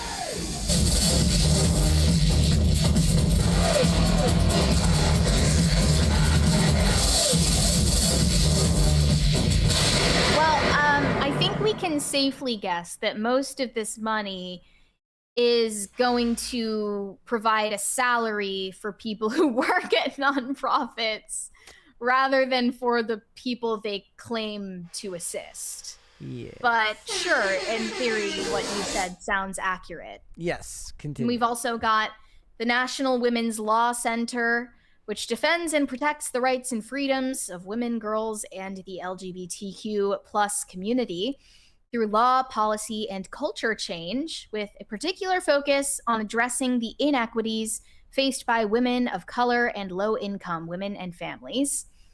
This one I can't pronounce, so I'm not even going to try. That just says it helps women and communities around the world live healthier, stronger lives. And lastly, Planned Parenthood, of course, serves as an essential provider of sexual and reproductive health care, sex education, supporting millions of people across the United States. And then we've also got the corporate sponsors at the bottom. This is great. Depop, Etsy, Taco Bell, and Verizon are listed as the corporate sponsors, and the venue partners underneath. Ladies, I feel particularly conflicted as a lover of Taco Bell. I was going to ask, can the ladies let me know if that is the fast food chain in question that they would want for an event like this? Is this do the ladies love Taco Bell? Do they? I'm asking you. It's news to me if that's the favorite fast food chain of women. Do the ladies love Verizon Wireless? I know the ladies love Etsy and Depop. We love rainbow corporatism. We love rainbow capitalism. That's yes, we do.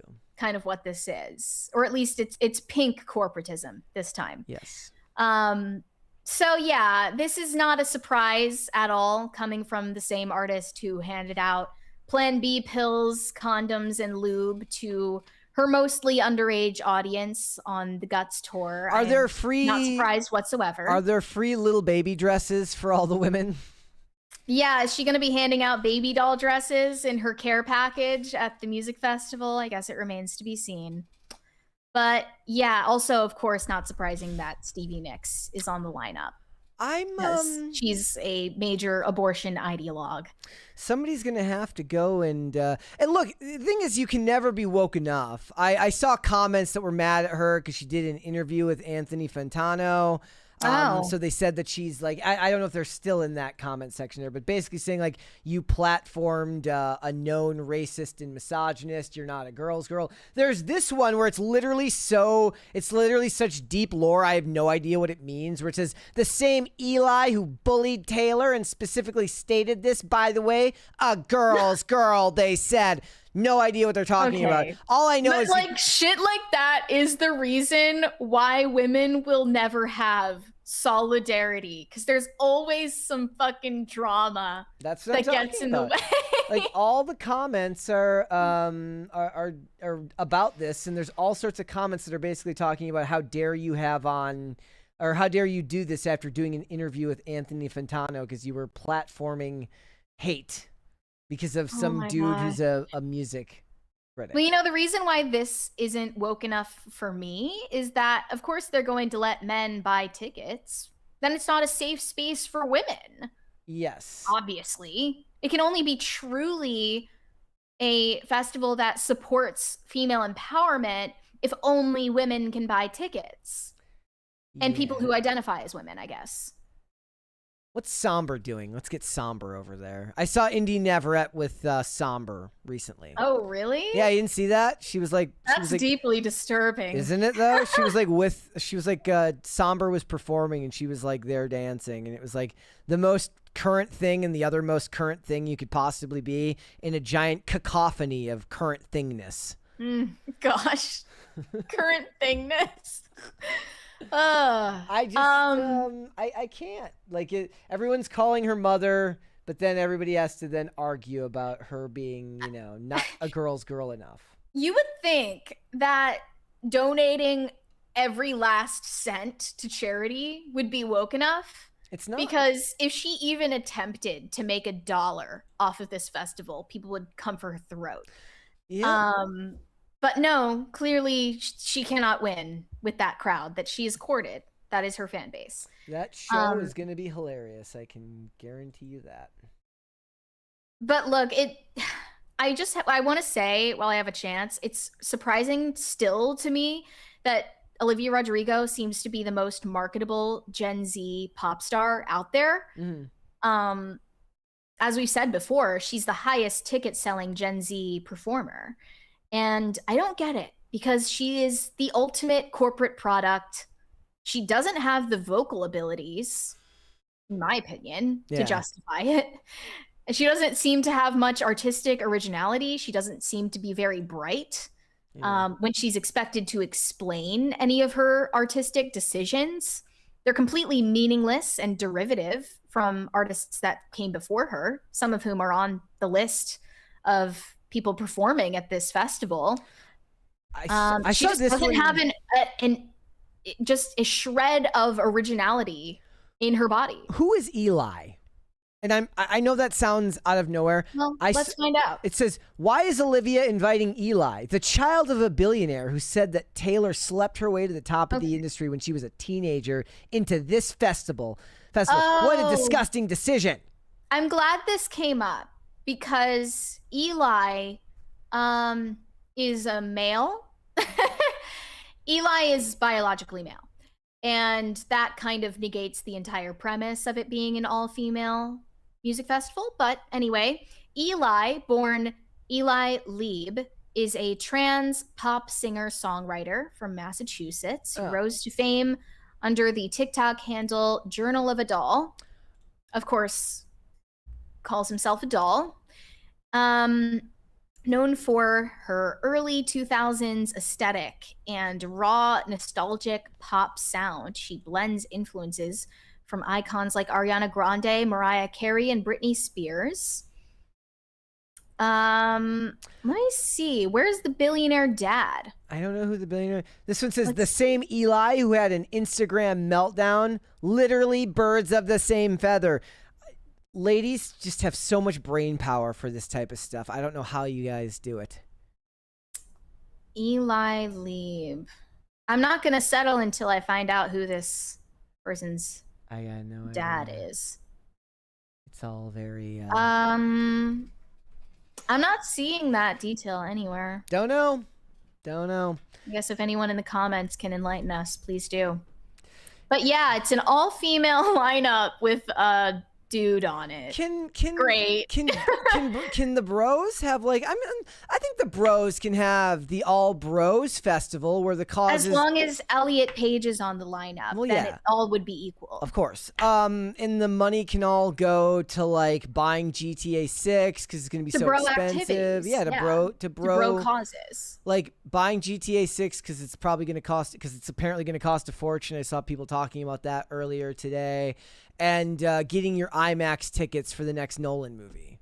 I want Chet Hanks to throw the White Boy Summer Festival and headline it. He's mostly doing music now these days. Like that seems to be the only thing he does these days. So I think he should throw his own festival at the same time in Irvine, California for the bros. He should. We need see who wins out. I don't think he would though, because he's still very much that dude who wants to be like down with everybody. He's just he's a no nonsense dude who will also be down with everybody somehow. Well, he has his moments where he can tell people to kick rocks, and then other moments where he's like, "It's all love, man." He did that when Clavicular and all those dudes went to, or I think Clavicular was there, when they went to like the nightclub and they played the Yay song. Mm-hmm. And he's like, man, Chet Hanks got involved in that? He's like, man, he basically said like, you're making the Jewish hotties uncomfortable. That's what he says. Like basically what he says, like, you're making the Jewish honeys feel like they don't belong at the nightclub. What are you doing?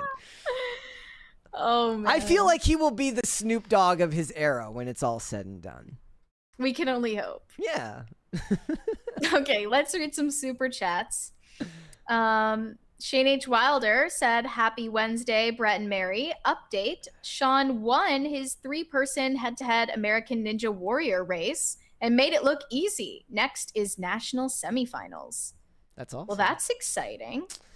We hope that he can make it. So what I was talking about earlier, Walton Goggins, first of all, he studied acting for like 12 years. I feel like you have to come from some type of money to study anything for like 12 years. Yeah. But I saw this said, first instance in this specific episode of Justified where Boyd Crowder, Walton Goggins, is seen clogging.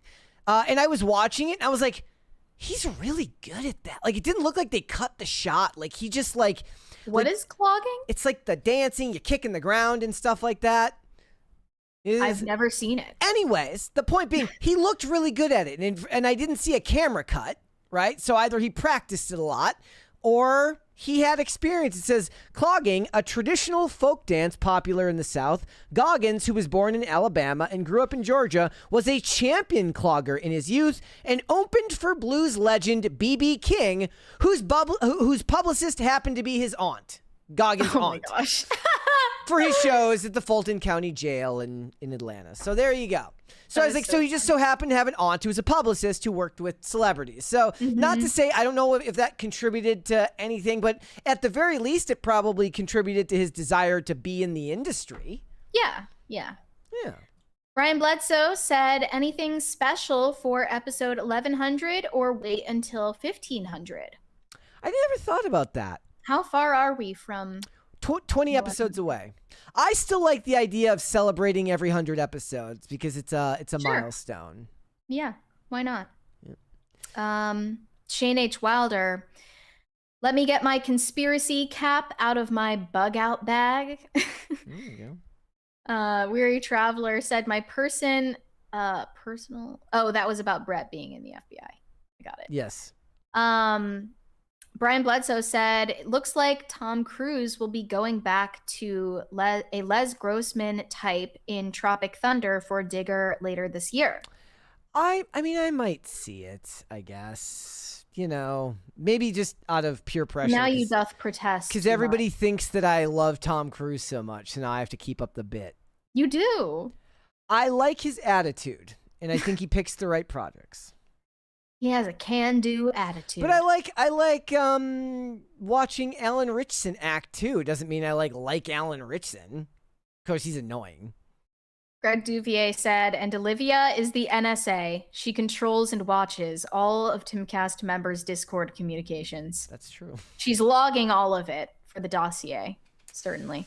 Yeah. Shane H. Wilder said, Brett probably plays Weird Al's Party in the CIA on repeat. Little known fact, Person of Interest is based on Brett. He started PCC as a CIA psyop. But there's this karmic law where we have to tell you that it's a psyop so that we're not morally responsible for how it hurts you. Yeah. Because you knew. Yeah, like, and by the way, that is still Weird Al's best song. I'm partial to that one. It's still Miley Cyrus's best song, actually. Yes, that is true. Weary Traveler said the real CIA funds trans drag shows in South America to turn people gay. I mean, I was just recently told that no left-wing politician has won an election in South America since USAID shut down. So, damn. CIA needs to get up. If we're going to keep those color revolutions coming, we're going to need them to pick up the slack. Damn. The CIA really fell off. Yeah, am I right? Mike 500 said, Bert, CIA agents are the people recruited by case officers. You don't want to be an agent. What we think of as agent is really a case officer. I'm not smart enough anyways. I don't speak enough languages. I don't have enough analytical skills, and I don't know enough about history or geography. But other than that, I'd be perfect. Brian Bledsoe said, I remember the political questions revolved around immigration for Superman, especially from the Gunn brothers. Yeah, I think James Gunn definitely was the problem child of the Superman That was press Sean tour. Gunn who did that. James Gunn just overexposes himself and makes everything about him, or at least it feels that way. Like, why am I not seeing more of the really, really magnanimous and charming David Corenswet? Why do I have to see James Gunn's stupid face? But James Gunn did make a comment about immigration, did he not? It was Sean Gunn that did that. I mean, maybe James Gunn did too, but Sean Gunn is the one that I remember. It was worse, yeah. Yeah. But he's a bit of an attention hoe. Shane H. Wilder said, as the attorney meme general, I can state that it is very easy to catch someone looking derpy as hell in a freeze frame. That's why it's funny. Yeah, that could happen to anyone. Mm-hmm. Just maybe a little bit more often when you're Rachel Zegler or Millie Alcock. But the thing is like I said, at least be fair. If you're like, look at like how Hollywood women fell off, and then they take like a red carpet photo of like a Neve Campbell or some actress from the 90s, but then they put Or it like up Scarlett Johansson. or they put it up against a screenshot of like not even just a screenshot, like a Bigfoot-esque blurry screenshot of Rachel Zegler going like this. Ugh. Yeah, I still don't believe the narrative, by the way, that Rachel Zegler was on drugs during the filming of Snow White. I don't think so either. I think she just uses techniques with her jaw placement to sing better. It does look weird, I will admit that, but I don't think she's on drugs. Dingus Khan of Gongolia said, Caveman Supergirl is the hero we need, not the hero we deserve. Maybe. Robert Delera said, so Millie Alcock has jacked up teeth. She will get to a dentist sooner or later. Well, it's not a dental problem. It's purely cosmetic. Yep. But I would prefer us to have more young stars that have real teeth instead of veneers, because everybody else is starting to look the same. Brian Bledsoe said, looking at these Alcock comparisons, I say again, Roseanne Barr was not wrong about Valerie Jarrett. She wasn't wrong, but it was like, you can say it, but should you? You shouldn't say it. Shane H. Wilder said, Millie gives Billy Piper Rose from Doctor Who vibes. Yeah. That's true. I never thought about that. I would be, similarity. if I'm being honest, I would say Billy Piper is a better looking woman than Millie Alcock. Yeah, probably. But I do see the similarities. Yes. It's a British phenotype. And I, like I said, she's gonna have. I honestly feel like her vibe. She'd play a great villain in a movie. Well, she's kind of playing an anti-hero because, right? like, you know how we've talked a lot about the trope that like you make the heroes beautiful and you make the villains ugly, but it doesn't have to be that. It's like you make the heroes traditionally attractive. A villain doesn't have to be ugly, but it can be more interesting. It's like when I talk about casting, what's his name, from Peaky Blinders. Cillian Murphy. Cillian Murphy. He's an interesting looking dude. He's traditionally maybe what you'd call like magazine or model handsome in the face, meaning the hollow features, meaning he probably would have been like, he could have been like a British model back in the day. But now he just looks like he'd play a good villain. Yeah. Shane H. Wilder said, remember Joseph Gordon-Levitt created Hit Record on TV, which crowdsourced ideas. It was always a grift. Everyone he took ideas from had to split $50K. Okay, I just looked this up and I did not know about this controversy. Did you know about this, Brett? I vaguely remembered that story. Okay. It says Hit Record is an online collaborative media platform founded in 2005 by Joseph Gordon-Levitt and his late brother, Dan Gordon-Levitt. The platform allowed registered users to post incomplete works that others can remix and build upon. Got over 1 million members to contribute projects ranging from short films and music to books and television. What was it still exists. I didn't expect that. Interesting. He's just taking your shit. So he's just scraping off the percentage. Interesting. I'll have to look into that. Weary Traveler said, I think we read that 20 earlier. Greg Duvier said, McCarthyism didn't go hard enough. Oh, that was about the cringe of the day. Yeah. Greg Duvier said, finally, a turtle for cute of the day. I like turtle. I like turtle. Burned Oils said, saw that one of my schoolmates who's a lesbian got married to a woman and is now pregnant. She's really happy. See, Mary, it can work out. Hope that inspires you. I wonder if it was just a big hope in like a wishing willow that made it happen. So it's just a spontaneous baby that just came into existence. That's incredible. Pat the Plumber said, for a while, Xavier Woods was making more on his up, down, down gaming podcast than he was wrestling. That's why WWE shut them down. So it wasn't even about him having a podcast. It was about how successful it was. And a lot of them have Twitch channels and stuff like that. I remember that about Xavier Woods. I never watched it personally, but WWE is also shit with their contracts. They make a lot of money, albeit for they do make a lot of money, and they don't work a lot of dates. It's not like the wrestlers of old who are on the road 300 days out of the year. But like they're independent contractors, but they can't work for anyone else, and they can't. And they have to pay for their own health insurance and all that stuff. To be fair, though, I think the company pays for their rehab and injuries and stuff if that happens. But it's a bit ridiculous the way that they're expected to be independent contractors, but also not allowed to do anything else outside of the company without their approval. Robert Delera said it would be nice to hear from celebrities say, hey, I am blessed to have success in the industry and I thank God for it, instead of hearing about how so many people who are not white are marginalized. Honestly, you do. I can't give you any examples off the top of my head, but I do read that. On a regular basis, I read that. It's just never the focal point of what they're talking about. Sure. Because it's not important enough to be there isn't a story for a journalist to be like, guy who made movie, success is grateful for being successful. It just doesn't sell copy. It's right. And our brains focus more on the negative than the positive. That's natural. I guarantee you, if I spent 10 minutes reading any article, if I started reading through Variety right now, there's probably somebody who said that in very recently.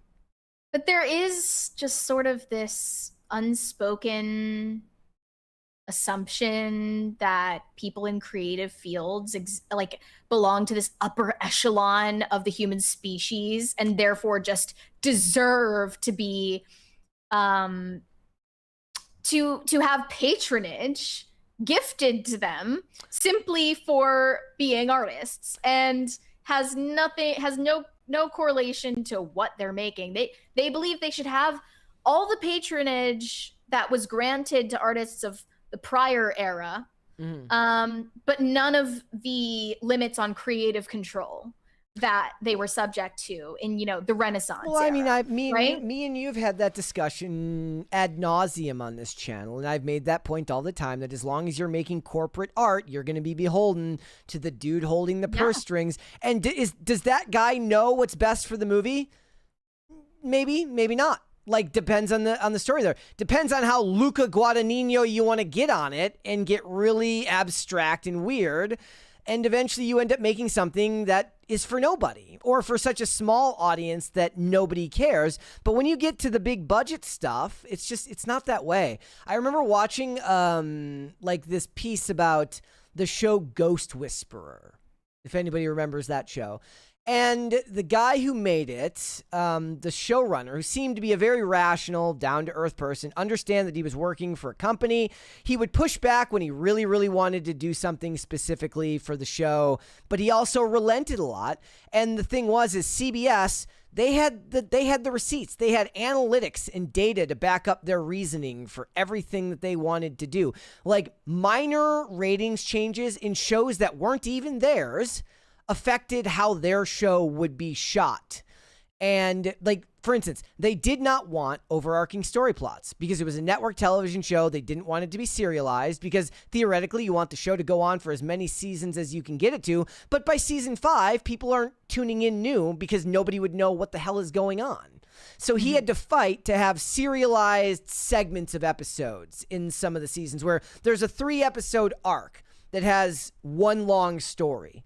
Doesn't mean you don't get to have elements of episode 10 affect episode 20. Characters change and grow, sure. But the overall focus of it is that most episodes should feel that if you dropped Joe Schmo 32 in there after the Super Bowl, he can understand it from start to finish. They're like, look, we don't want this for 1 year. We're going to be, the hope is to be on the air for a long time. So they have data to back that up. So who's in the right there? It really depends whose side you're on. Are you on the side of the unbridled creative getting to make whatever he wants? Or are you on the side of the pragmatist who says it's a company out to make money and they have to put their their ad space first, and they can't sell ad space to a show that nobody's watching anymore because nobody knows what the hell is going on? Shane H. Wilder said, oh no, they have day jobs? You and me both, sister. All I can say is if you want to achieve anything, keep grinding and get good. Patience is a virtue. So true. I just want everything now. Now. I shouldn't have to work for everything and it should be given to me for free. I deserve that. Brian Bledsoe said Walton Goggins' IMDb goes back to 1990 with 1 and 2 episodes and C movies until 2007 with The Shield as a recurring character, then Breakout with Justified. Yep, that's exactly right. He had to wait his turn, as they say in the industry. You just keep trucking until you find that one, and then all of a sudden you're everywhere. Unless you don't. And I'm saying either you do or you don't, but that's the path. Like, very few people have, like, their first role be the big one. Yeah. I mean, Pedro Pascal certainly lived that life. Like, I point to people all the time. I said, he showed up in every show that I watched. You just didn't know it was him because he was generic looking and he didn't really have a, like, he was a good enough actor, but he didn't have, like, a unique take. There are so many actors that I see where I'm like, that guy should be bigger than he is. He was not one of them. Like, he was fine, but he never stood out to me. That was before he was Pedro. Yes, he's different now. And he's got a scraggly beard now, so it's different. Shane H. Wilder said, I'll add, throwing money you don't have at something does not make it good. A gold-plated turd is still just a POS. Very true.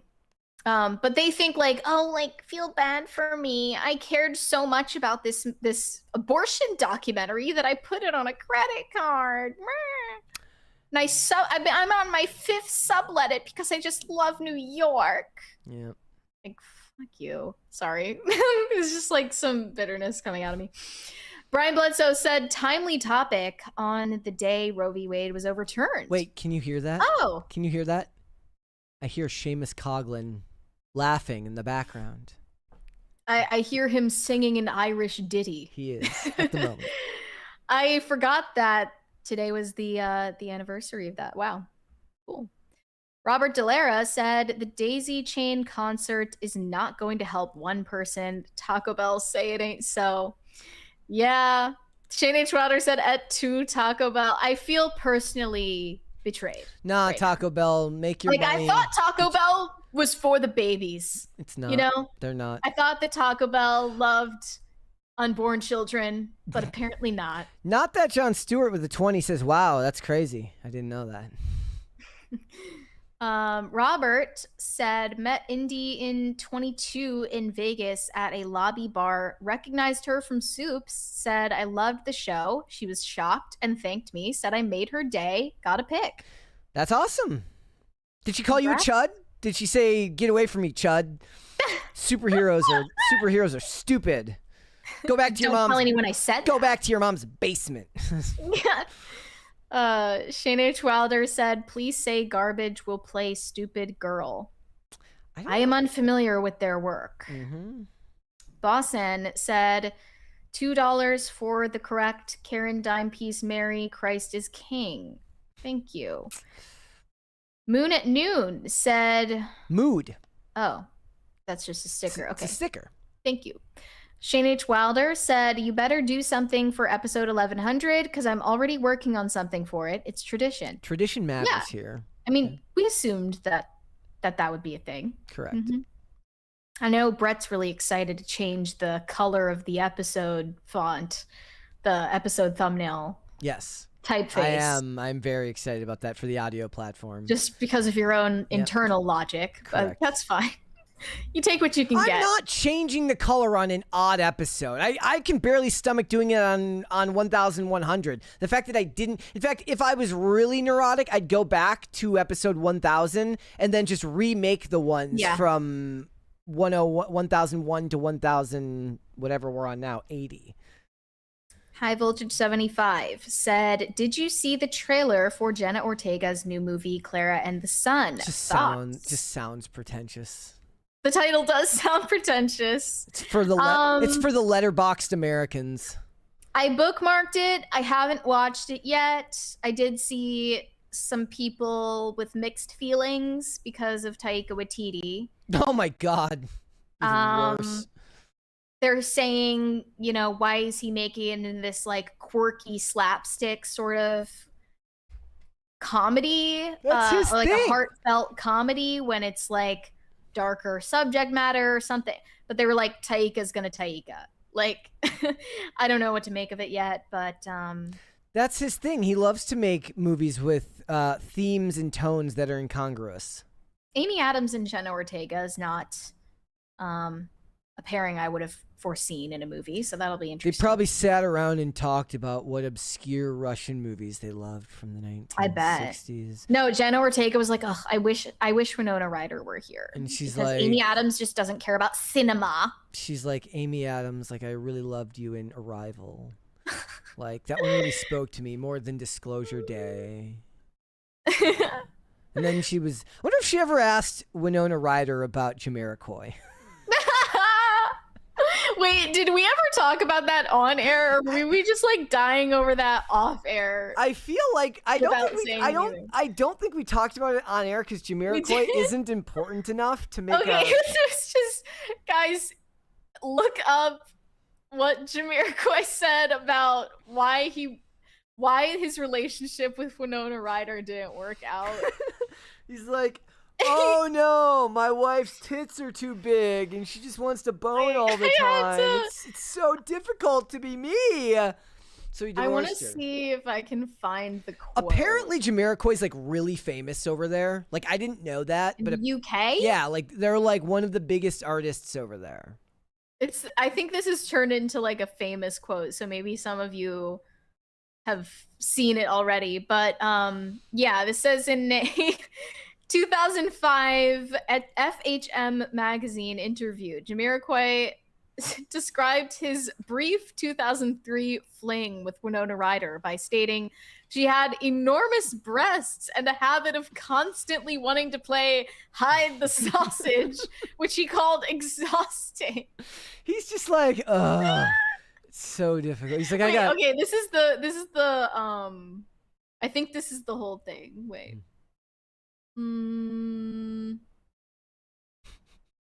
Wait, no, that's different. Okay, yeah. That was a very My Lobster is Too Buttery moment, though. Five Ash Art in the chat says Batman Nightfall looks awesome. Yes, I watched the trailer. It's really, really good. It's literally like the whole Rogues Gallery because of the story. So it does look really, really good. But as we all know, when grading on a curve, Batman and like DC animated movies have always been superior to like DC television shows. It's really funny. Yesterday I was watching an old episode of Batman the Animated Series, and I was trying to like imagine because Olivia she's just not a big superhero fan. She's never going to be. And it's literally like if she walked in right there, it's the scene of Batman beating up a crocodile. Like literally like hog tying a crocodile. I'm like, look, this is art. Okay. Cool. It was cool. I was just watching episodes of Gumby yesterday. There you go. On a very different note. And guys, I don't know if you guys like ever watched Gumby growing up. It was definitely before my time, but shit's scary. Like there are some moments in Gumby that will scar you for life. Yeah.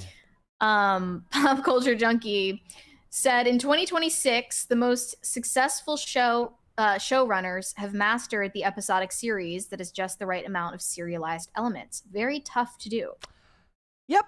The general idea that I don't remember what video I was talking about recently. I've recorded so many freaking. I think it might have been the Criminal Minds video. Yes, because they switched Criminal Minds from a 22 episode show on regular television.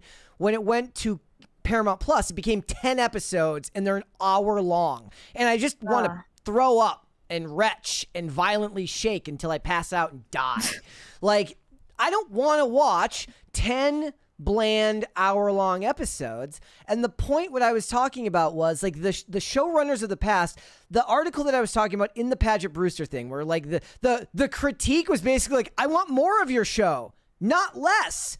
Make it 12 episodes. Make it 16 episodes. I said, I don't know if these writers are even good enough to do what the real good ones did back in the day, which is not the network television people doing the 22 episode series. Wasn't the cable, the streamers doing the 8 episodes. It was the cable networks doing 12 to 16, where, the B plot was something that goes on the whole season, and it somehow ties into the A plot in every episode a little bit, but can be watched individually on its own. You can watch old episodes of White Collar individually and still get something from them, even though there's a B plot most of the time that connects to the overarching season plot throughout. And that's a skill set, and most of them don't have it.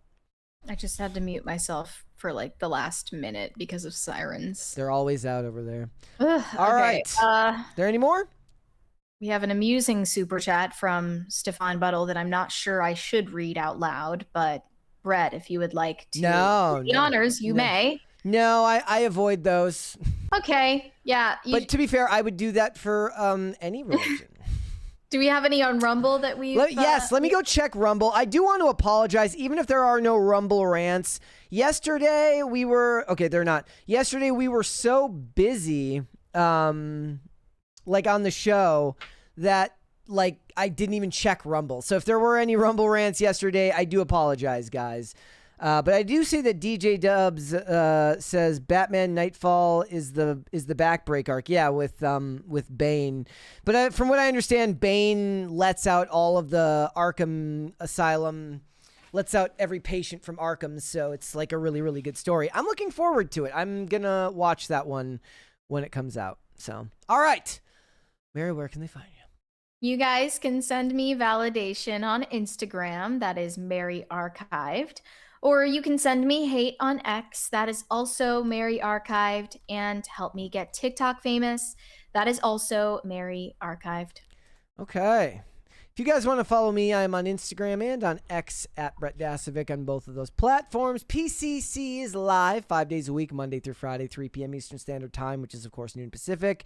We're on Amazon Music, Apple Podcasts, Pandora, and Spotify. We'd like to listen rather than watch. Also, I want to give a heads up before we exit here today. Again, it's going to be a busy week, so there will be a Saturday PCC special edition on the Discord, so sign up for the Timcast Discord if you have not.